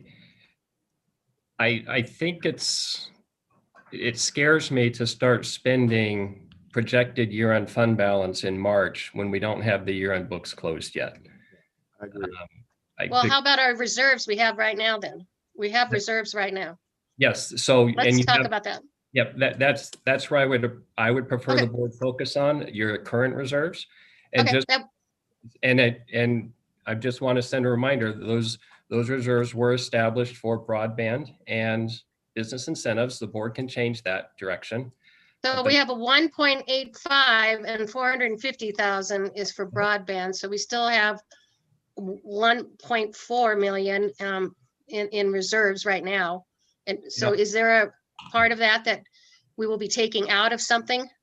So if we have the 1.8, we subtract the 4.5 for the existing broadband project. Right. And assuming we get that grant, then we subtract the 350 for the community planning, that leaves us $1 million. Right. And just, I think the board's aware of this, but that broadband grant we have is only for the North County, and we have other broadband needs. So when a grant becomes available, having these reserves gives us the cash to meet the match requirements. So if you spend down those reserves, which for this important matter, there's no question. But the anticipated fund balance would become part of the reserves in an ideal situation, right? So it's I think we have plenty. I honestly think we have plenty of money to talk about this, guys. That's cool. So can we go back to the spreadsheet, Jennifer, where we showed that $520,000? Sorry, Jennifer. The board understands that we can authorize that additional funding out of reserves. It is that level of commitment. Yeah. I know with our broadband, that's why I was saying before, we were kind of taking two of our most important needed areas. And that's why we're taking that $450,000 and designating it for broadband. But we didn't designate anything else yet because it's an overwhelming amount of money, 350 million, I think, total. Right. So we're talking about matching. We are talking about a lot more than this reserve here, frankly. So I have a question for you, Sue.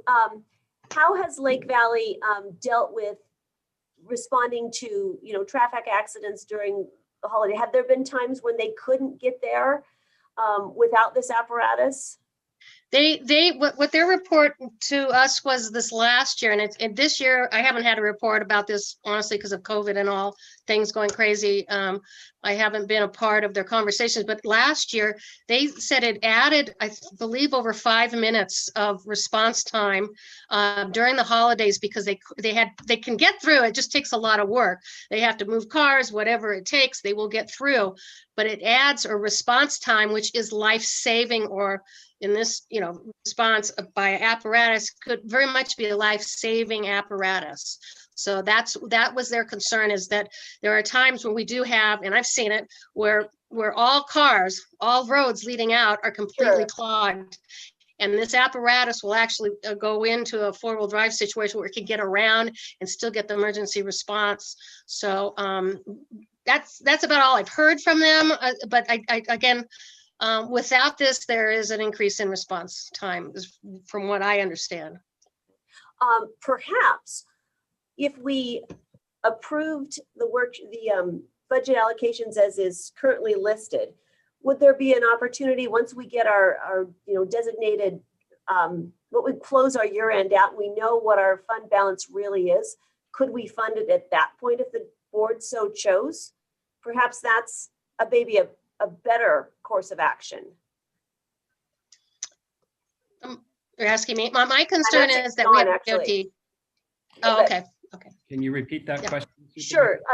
So as the spreadsheet currently looks, we're looking at a needing to allocate 170,000 so odd in reserves right now. So once we close out the year and know really what our true reserve balance is, could we then perhaps look at funding the apparatus then, when we know what we really have? Absolutely, you can. Yeah, that could be a safe course of action, just to make sure we have the money that we need internally as a county to deal with broadband. And recognize that we all put a priority of looking at that once we know what our reserve balances are at the end of the year. Just a thought. Yeah, that is a thought, and that's a very conservative approach, which I typically like to take. The challenge is if you wait, I have not had a conversation with the fire chief to see how long it takes for delivery of that vehicle. So you may miss a snow season if you wait till June to do it. I don't know the answer to that. I just know some specialty equipment like this takes a while to get delivered. It's almost. And I think my concern, Wendy, quite honestly, is that it's needed right now. And we have the extra funds, and I don't see broadband going anywhere for 6 months. You know, I really, frankly, the conversations we had at the state level is, yes, there are some opportunities, but it's going to take a while for that too. So, you know, frankly, I'm comfortable with moving forward with this. So is the Ask a question. to fund to like move use the reserve, you know, for the difference that we have here, and then when we close the books and see what our surpluses, which I'm pretty sure, like Sue, you're saying, I'm pretty sure we're going to have it. I can't book a room anywhere, you guys. It's crazy. No, exactly. There's a lot of people up here, guys. Yeah, I think we're going to have this and hit our targets and then some, and then we can replenish that reserve, correct? Is that what you're thinking, Sue? Yes, that's exactly what I'm thinking. I'll go back to slide 5, and it says that the mid-year projection for 2021 is 5.553 million, which happens to be balancing with what we're looking at here. We just assume 5 million. So again, we use conservatism in terms of what we think that projected revenue is. So if we updated that to the 553, then we would be within our allocation. Okay. All right. That's true. Does that make sense, Don, to you? Knowing we have reserves, we could pull out if as necessary to supplement. Yeah, it just depends how aggressive the board wants to use your reserves. And I come back to the priorities can change. I recognize that, but we have some interest from some very large developers that want to build businesses in our county. Almost always those developers ask for incentives to build. So if we spend our reserves, we have to negotiate some other type of incentive to do that, which many jurisdictions do. Yep, they do. So there's a lot of options when you go down that path. So if the board feels it's more important to use these reserves for these tourism impacts, that's absolutely an appropriate choice. It's just recognize what you're giving up by doing so. And that's why I don't think we're giving up anything, Don, frankly. I would argue when I was in the school district, we kept reserves at about 10% at maximum. And the school districts had a way of trying to be more conservative, and the state finally came in and said, you can't keep that much reserve, you know? Yep. So where is our max on this? We don't have a max on this reserve, and yet, you know, we're reserving a lot here. If you look at our TOT yearly, where we're only getting around 5 million, right now, the reserve of over $1 million, even that part is really quite a bit when you look at our yearly reserve. So I would argue that we have plenty of reserve, and I'm relatively conservative person. You all know me fiscally. I try to be very conservative, but I think we've got a lot of extra income right here that we're not using for a purpose we could use today. All I was suggesting by saying giving up is there's one particular business that has expressed interest in coming to El Dorado County, and jurisdictions that don't have money to pay their incentives negotiate 20-25-year sales tax repayments to those businesses. Yep. Which again, it can be done. It's just, what does the board want? Where do you want to put your priority? So how much of a reserve do we need for that one business? I'm at a loss because I don't understand speculation right now, because we really don't know. We don't know. Because I haven't heard anything about that, so I don't know. If we go back to the spreadsheet again, I just want to make sure if we update the numbers, the board can come to consensus that we have a Jennifer, we can open up open it up for public comment because they're going to want to comment on this. Right? Jennifer is rocking it today. Look Geez, at her. Yeah, she is. Thank you, Jennifer. If we updated the fiscal year projected revenue to $5,553,907, Good we point. updated that, then we would show a positive balance at the end, and I don't think we change it anymore, and that would be what I would think we would go forward with. I'm sorry, you want to update the revenue projection, Supervisor Heidel? Yes. Okay, What's on slide 5? I recognize that. I do. I recognize that. That is going contrary to how this county has historically budgeted revenues for the past 25 years. Okay, but I thought that was what Sue's argument was. There's lots of money available. We're too conservative, but maybe I'm wrong. Well, I would. I'm sorry. I was talking more about, sorry, Don. I was talking more about spending down the reserve rather than looking at the projected Okay. revenue. And, All right. and if that's a more comfortable conversation, I'm good with that. I will make a statement now that I suspect that when we get to the end of the year and we look at our actual revenue, it'd be higher than what we're projecting right now, but because Right. that's been a historical trend. But I'm okay if Don has an alternate approach. Sorry, Don. It does, yeah. I mean, we could project our revenues more aggressively. The challenge is someday, if you keep doing that, you're going to come in negative.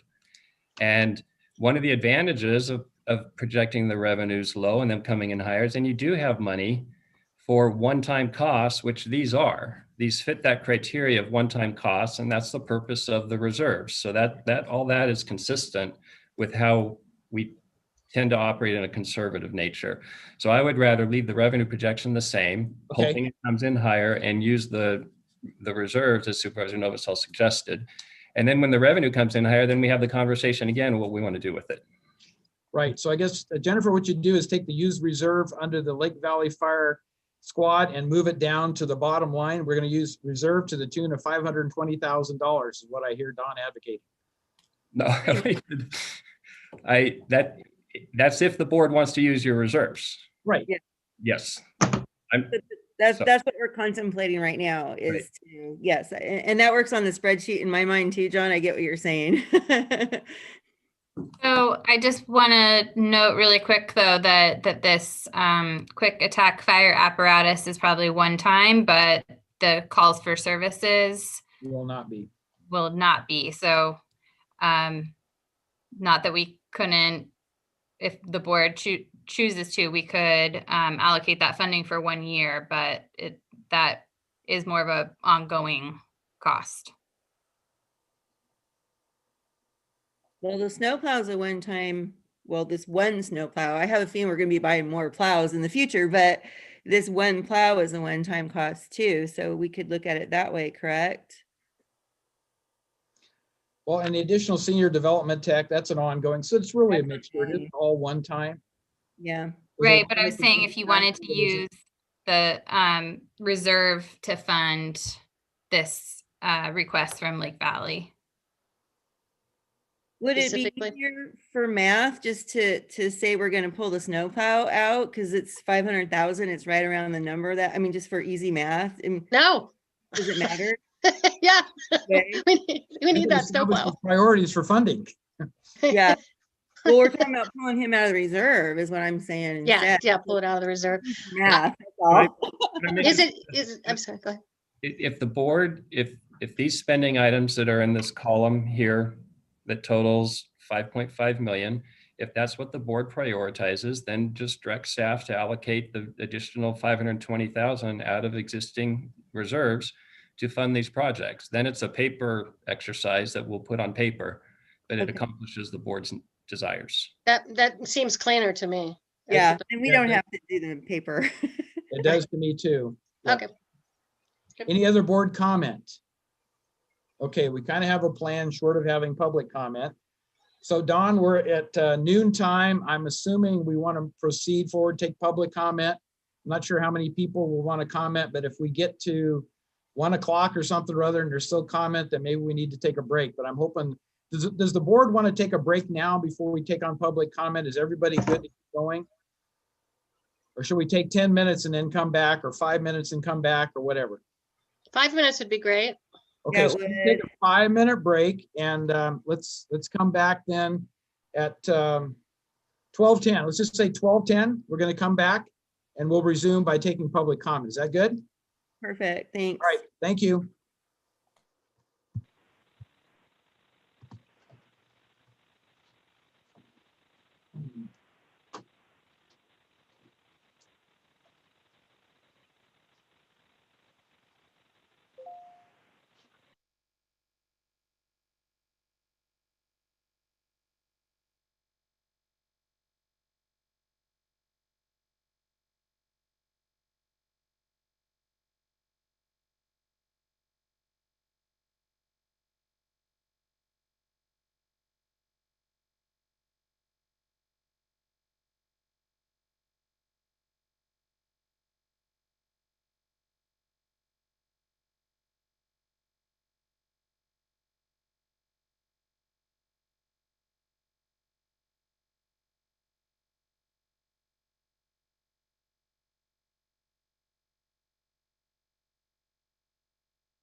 So Lori and Sue, are you both on? Yes, okay, we're all good. So Kim, we are back if you're ready to resume. Yes, I am. Okay, so I think we're at the point of opening up for public comment, and this is item number 3. Now taking public comment on item number 3. Please make sure you unmute yourself when called upon. Individuals will have 3 minutes to address the board. If you're joining the meeting by phone, press *9 to indicate a desire to comment. If you're joining by Zoom, press the raise hand button. Please voluntarily state your name for the record. Now taking public comment from 474.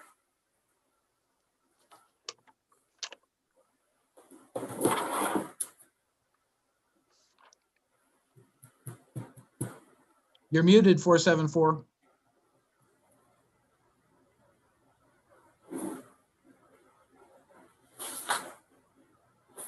Chris, you're still muted. We can't hear you.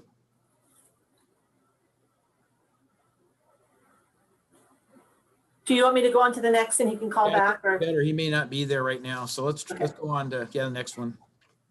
Now taking public comment from Jonathan Gainesboro.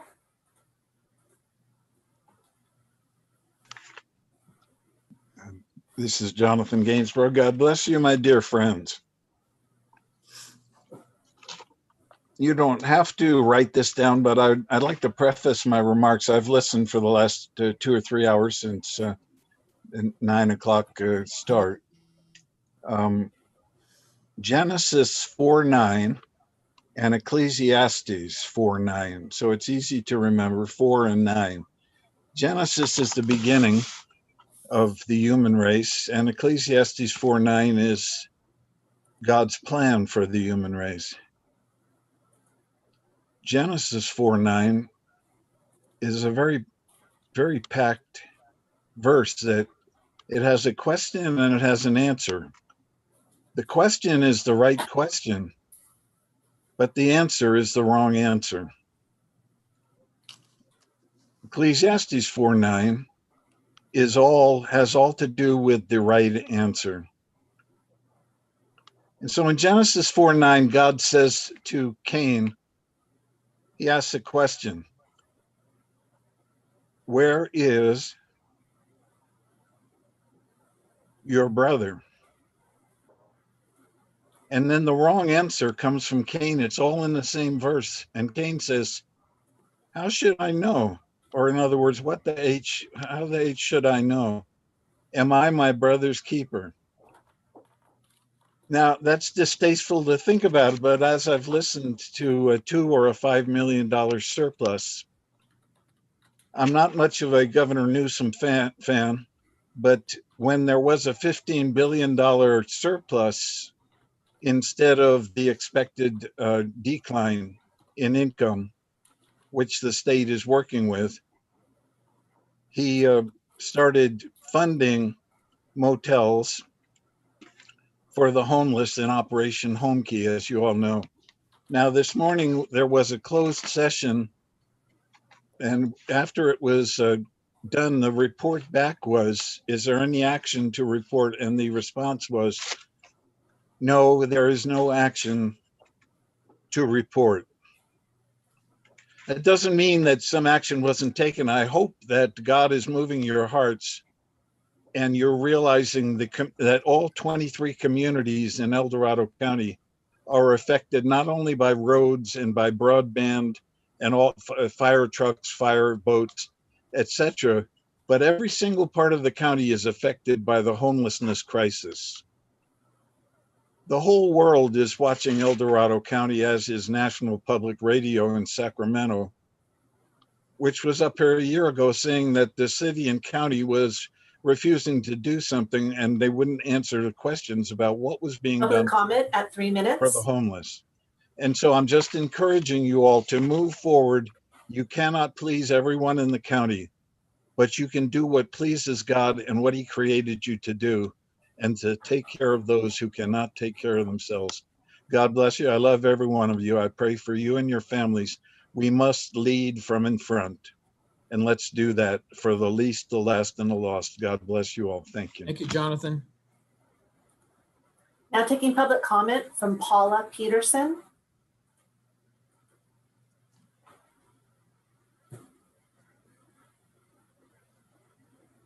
Paula, you're muted.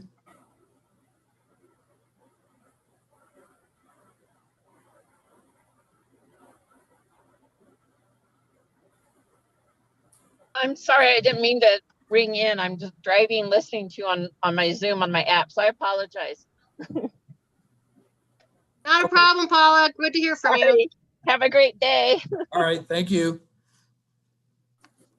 Now taking public comment from Janet Mcdougall.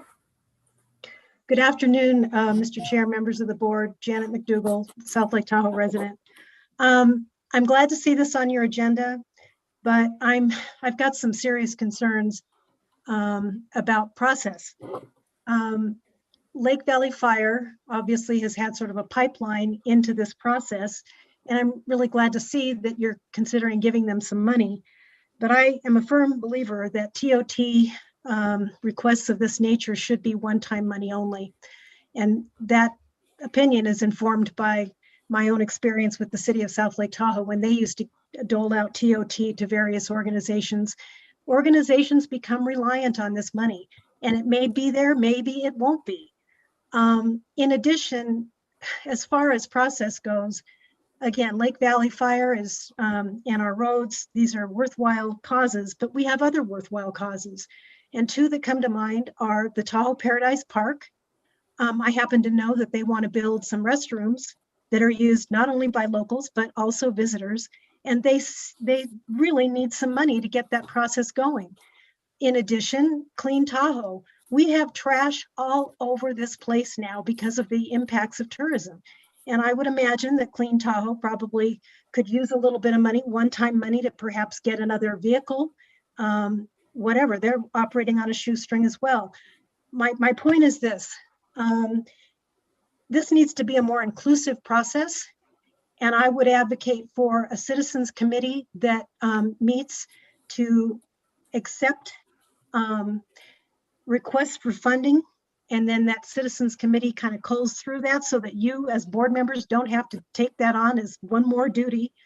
And then it could be an advisory citizens committee that makes recommendations to you, and you can either take the recommendations or throw them out. But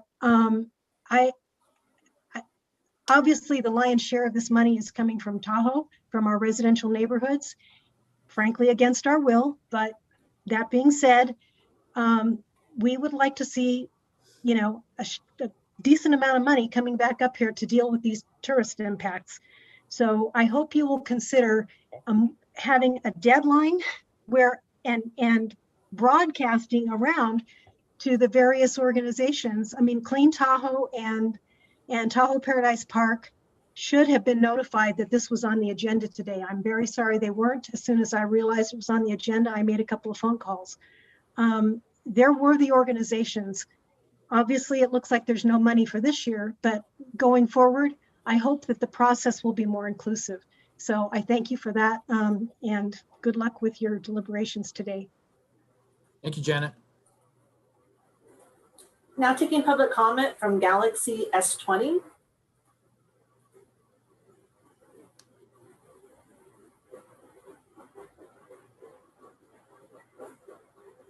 Galaxy, you're muted. Can you unmute, please? Yes, hello. Can you hear me now? Yes, and please Thank voluntarily identify yourself. This is Diane Murillo, and listening to the needs of this community versus the wants. We all have dreams and wants and Christmas lists, etc. And design standards versus rural centers versus community centers versus designs and this and that. We have layers and layers of bureaucracy already in our general plan, in our zoning, and our community regions that are already designated and was spent millions and millions of dollars to have. And we don't even have code enforcement to enforce those rules that are already on the books. We don't have enough people in planning to continue on half the projects you people want due to all the state mandates. The search and rescue people certainly are a priority over what pretty colors we paint the buildings in an SB 35 project in Diamond Springs. And I think that you really, really need to listen to your board's recommendations and staff on the budgets and broadband planning, DOT, snow removal, employees of DOT, 19 years, eliminated, then hired back and shuffled around. It is no way to run a county when you don't have excess money to start talking about the gingerbread and frills of a building in a community. And with all the rules that are already on the books, please, please get more code enforcement, help the sheriff's department enforce all the illegal grows going on in this county still, and all of the building infringements and illegal residences that are jammed up in both people's garages, and illegal activities and concerts and theme parks that are being put in the middle of fields that have no right to be there. And code enforcement says we don't have time. We don't work on weekends. That's when all the infringements are. Use money you have for Lake Tahoe that creates most of the tourism to this county. Improve, a percentage of the budget for Tahoe should be in proportion for what they earn on the TOT. So please, no more layers of community designs, rural centers, bureaucracies. You don't know how many times Diamond Springs Community Region, Diamond Springs El Dorado Community Region has told the planning and Parlin and the group that have came there since 2013, they have a community design already for the Missouri Flats Pacific area and Diamond Springs. It's already got a historical overlay there. It's done. They've done all of the designs, and yet they keep coming back and wanting to twink it more. And Bob Smart, Randy Paces, and them said, we're not interested. We've done it. We've done it. We've done it. And they keep trying to get you people to keep funding these things that are not needed if somebody would just enforce everything that's in the general plan. Public comment at 3 minutes. Thank you. Thank you. Now taking public comment from 474. Good afternoon, board. Chris Payne, Diamond Springs. If we could bring that spreadsheet, Supervisor Heidel, the one that you guys have been using to get the balance. Jennifer's had it up there a number of times. If you could bring that up, my comment pertains to that spreadsheet. And if she's still there, is that possible? I think she's bringing it up now. There it is. Okay, so right now I'm looking at the remaining items request for consideration, drop down to the Valley Fire visitor calls. I believe there was 290,000, not 222,000, and you had some money setting aside in that other column. I don't know why that's been dropped, but I'd like to know the exact amount and have that in there. Also, down at the bottom, Supervisor Heidel, you asked for it, but it still hasn't been done. Out of balance means for what's being proposed above related to the $5 million. You have some reserve money, which I believe you ought to put a line 36 or 37 in there so that you can actually see that reserve, and then you can decide exactly whether you want to use it or not. So I'd like this spreadsheet to be modified appropriately so that at the end you have all of the information there in front of us. Now, related to the discussion, Diane Murillo just talked about community planning. Yes, it's been ongoing for a long time, but it's been community region-based. Supervisor Heidel, you said El Dorado Hills is number 2. Wrong. I've been part of that community planning through CDAC. I'm the lead on the community planning committee. What we decided was to take them all community regions, Diamond Springs, El Dorado, Cameron Park, El Dorado Hills. They're all going on right now. We've had tours. We've had a lot of work that's been done on those community regions.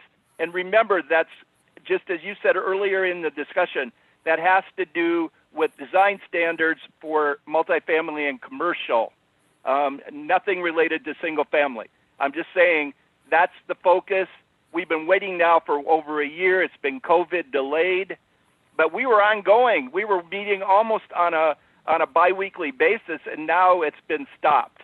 Now I hear that you guys are rebudgeting the money that you already had committed to, and we're possibly going to be using this to include rural centers.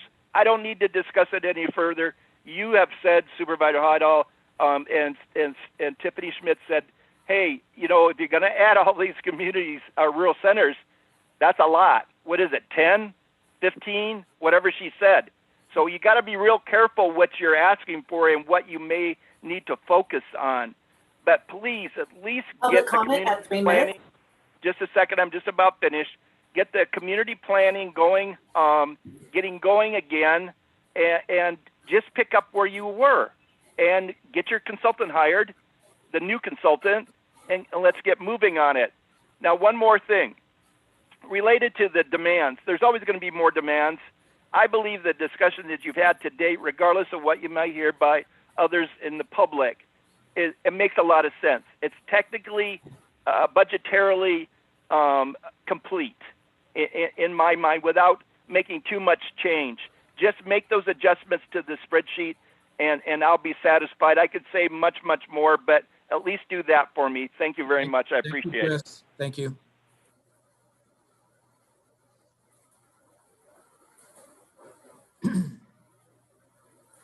Now taking public comment from Joseph Cardile.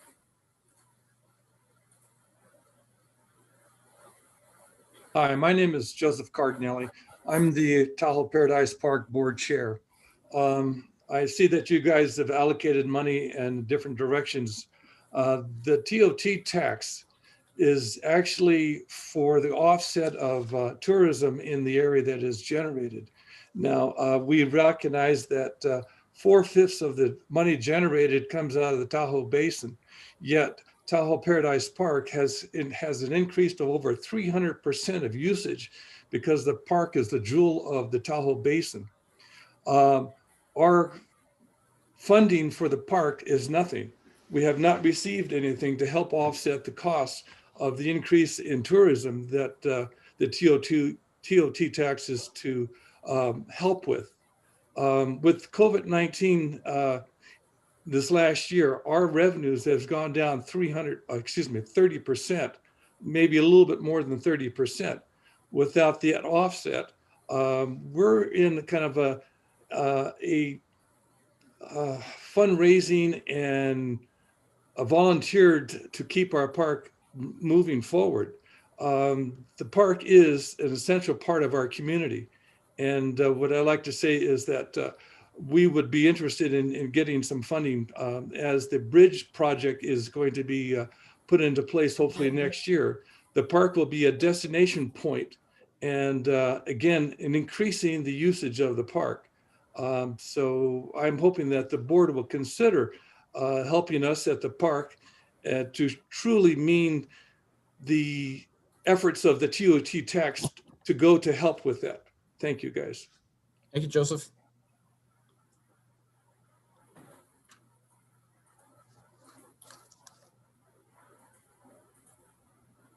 Now taking public comment from Sue. Hi, Sue Taylor. I guess I almost wish we could have a day between hearing the information and then sharing it, because I get so frustrated. When you talk about design standards, they were meant to protect, especially rural centers. It's in your general plan to implement, and since 2004, and for 15 years, I have worked with the county trying to get them to implement these policies. So I can say, yes, the can has been kicked down the road. And every time we get close to getting something done, it's sidetracked or dropped into a black hole. When I saw that what the county was intending for all of our county with the general plan, I went to Jack Sweeney and asked if we could create a community region. Sorry, I'm so frustrated. A rural center out of Camino, Cedar Grove, and Pollock Pines, because of what was intended for community regions just didn't fit that area. And I said, we don't need to go through all the CEQA, all of the drama and all this stuff, because it's already, you're reducing the impact. And so that was done. It was agreed to. And then again, that got sidetracked for years and then sucked into LUPU. And eventually when LUPU got approved, that was passed. And now we're still waiting for standards designs. And I did a map and I posted it of the rural centers. These are like specks in our county.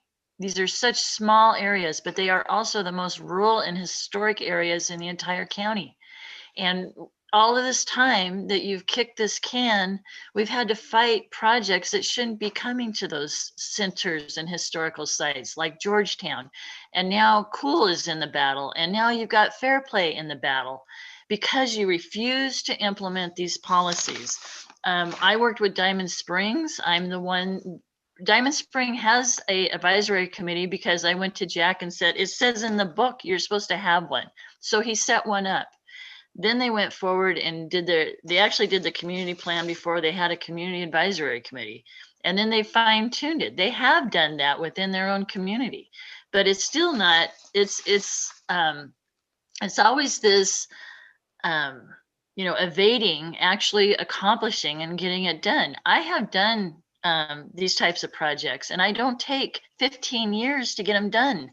I brought it up before. I did one for North Shore up in Tahoe. They did villages. I helped with one of the villages. It probably took us 6 months. It's so frustrating to see how hard our county works to not implement this. So basically, community regions needs design standards. Public comment at 3 minutes. And I asked if you can give me a little more time for all the years that I've spent on this. Another minute, Sue, please. Thank you.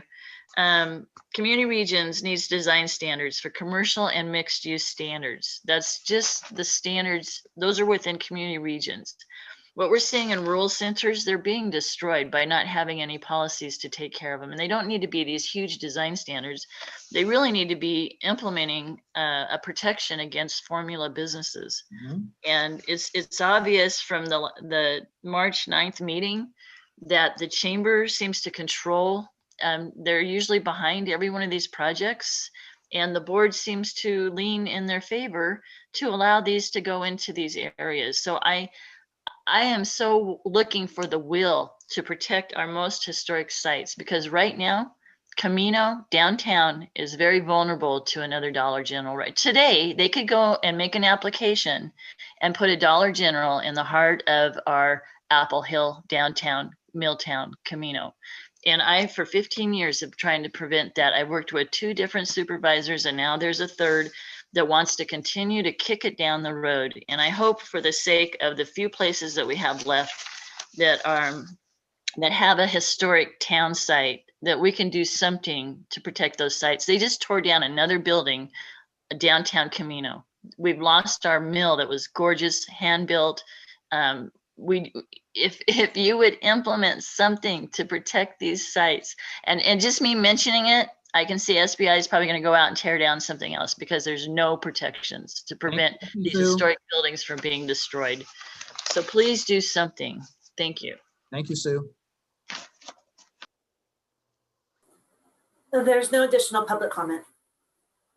Okay, then back to the board. First of all, I asked if staff wanted to respond to any of the public comment. I'm guessing not, but I'm going to give you that opportunity.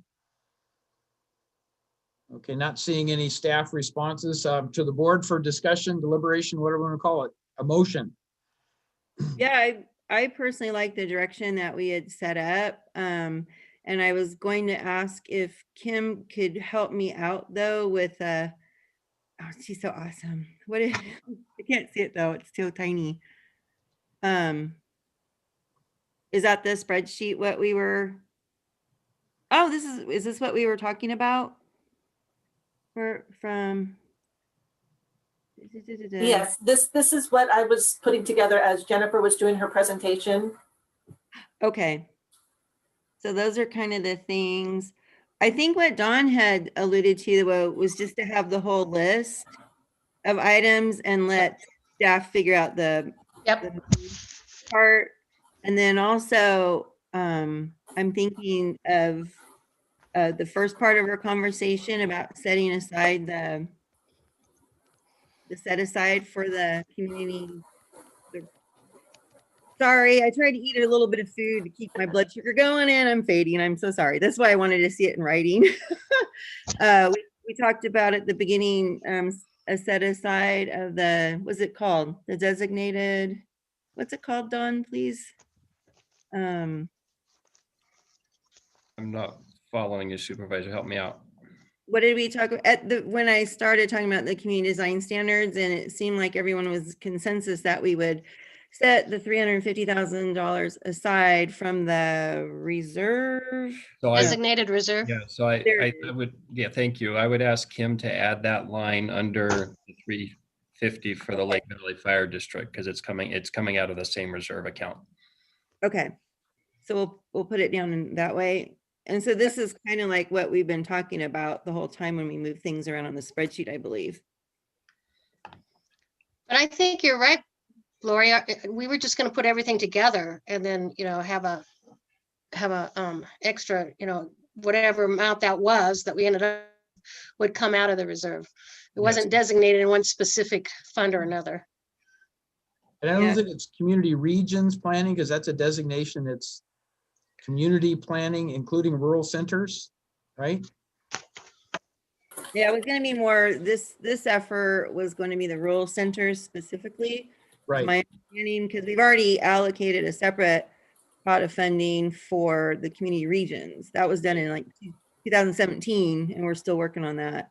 But do I refresh my memory on as far as the money that is left over for the community regions? Isn't there just enough to do Shingle Springs on that? We don't really know how far it's going to go. I mean, we don't know yet. We're not there.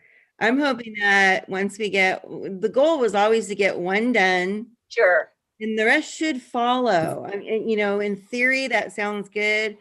And in my mind, and I think you and I have talked about this offline, is that Shingle Springs and the Diamond Springs El Dorado honestly shouldn't be that different, because they were both established at the same time. The whole look will be similar. So Diamond Springs El Dorado could be pretty close to follow in my mind, and they've already done guidelines in the past. So and the Missouri Flat guidelines are fantastic, and I'd like to, at our budget conversations, I just want to alert the board that I'd like to have a conversation about what it would take to take those Missouri Flat road design guidelines and turn them into standards for the area.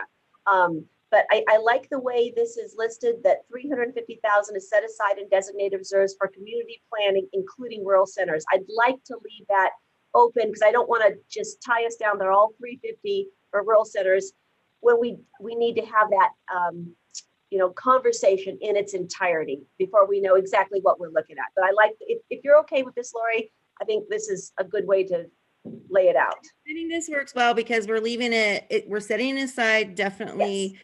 We know where we want to go and what the need is. I think that's really clear. And we've already have made a start, like you're saying, on the community regions. So really, we're going to be relying on poor Tiffany and her expertise on how to the best way to get this done.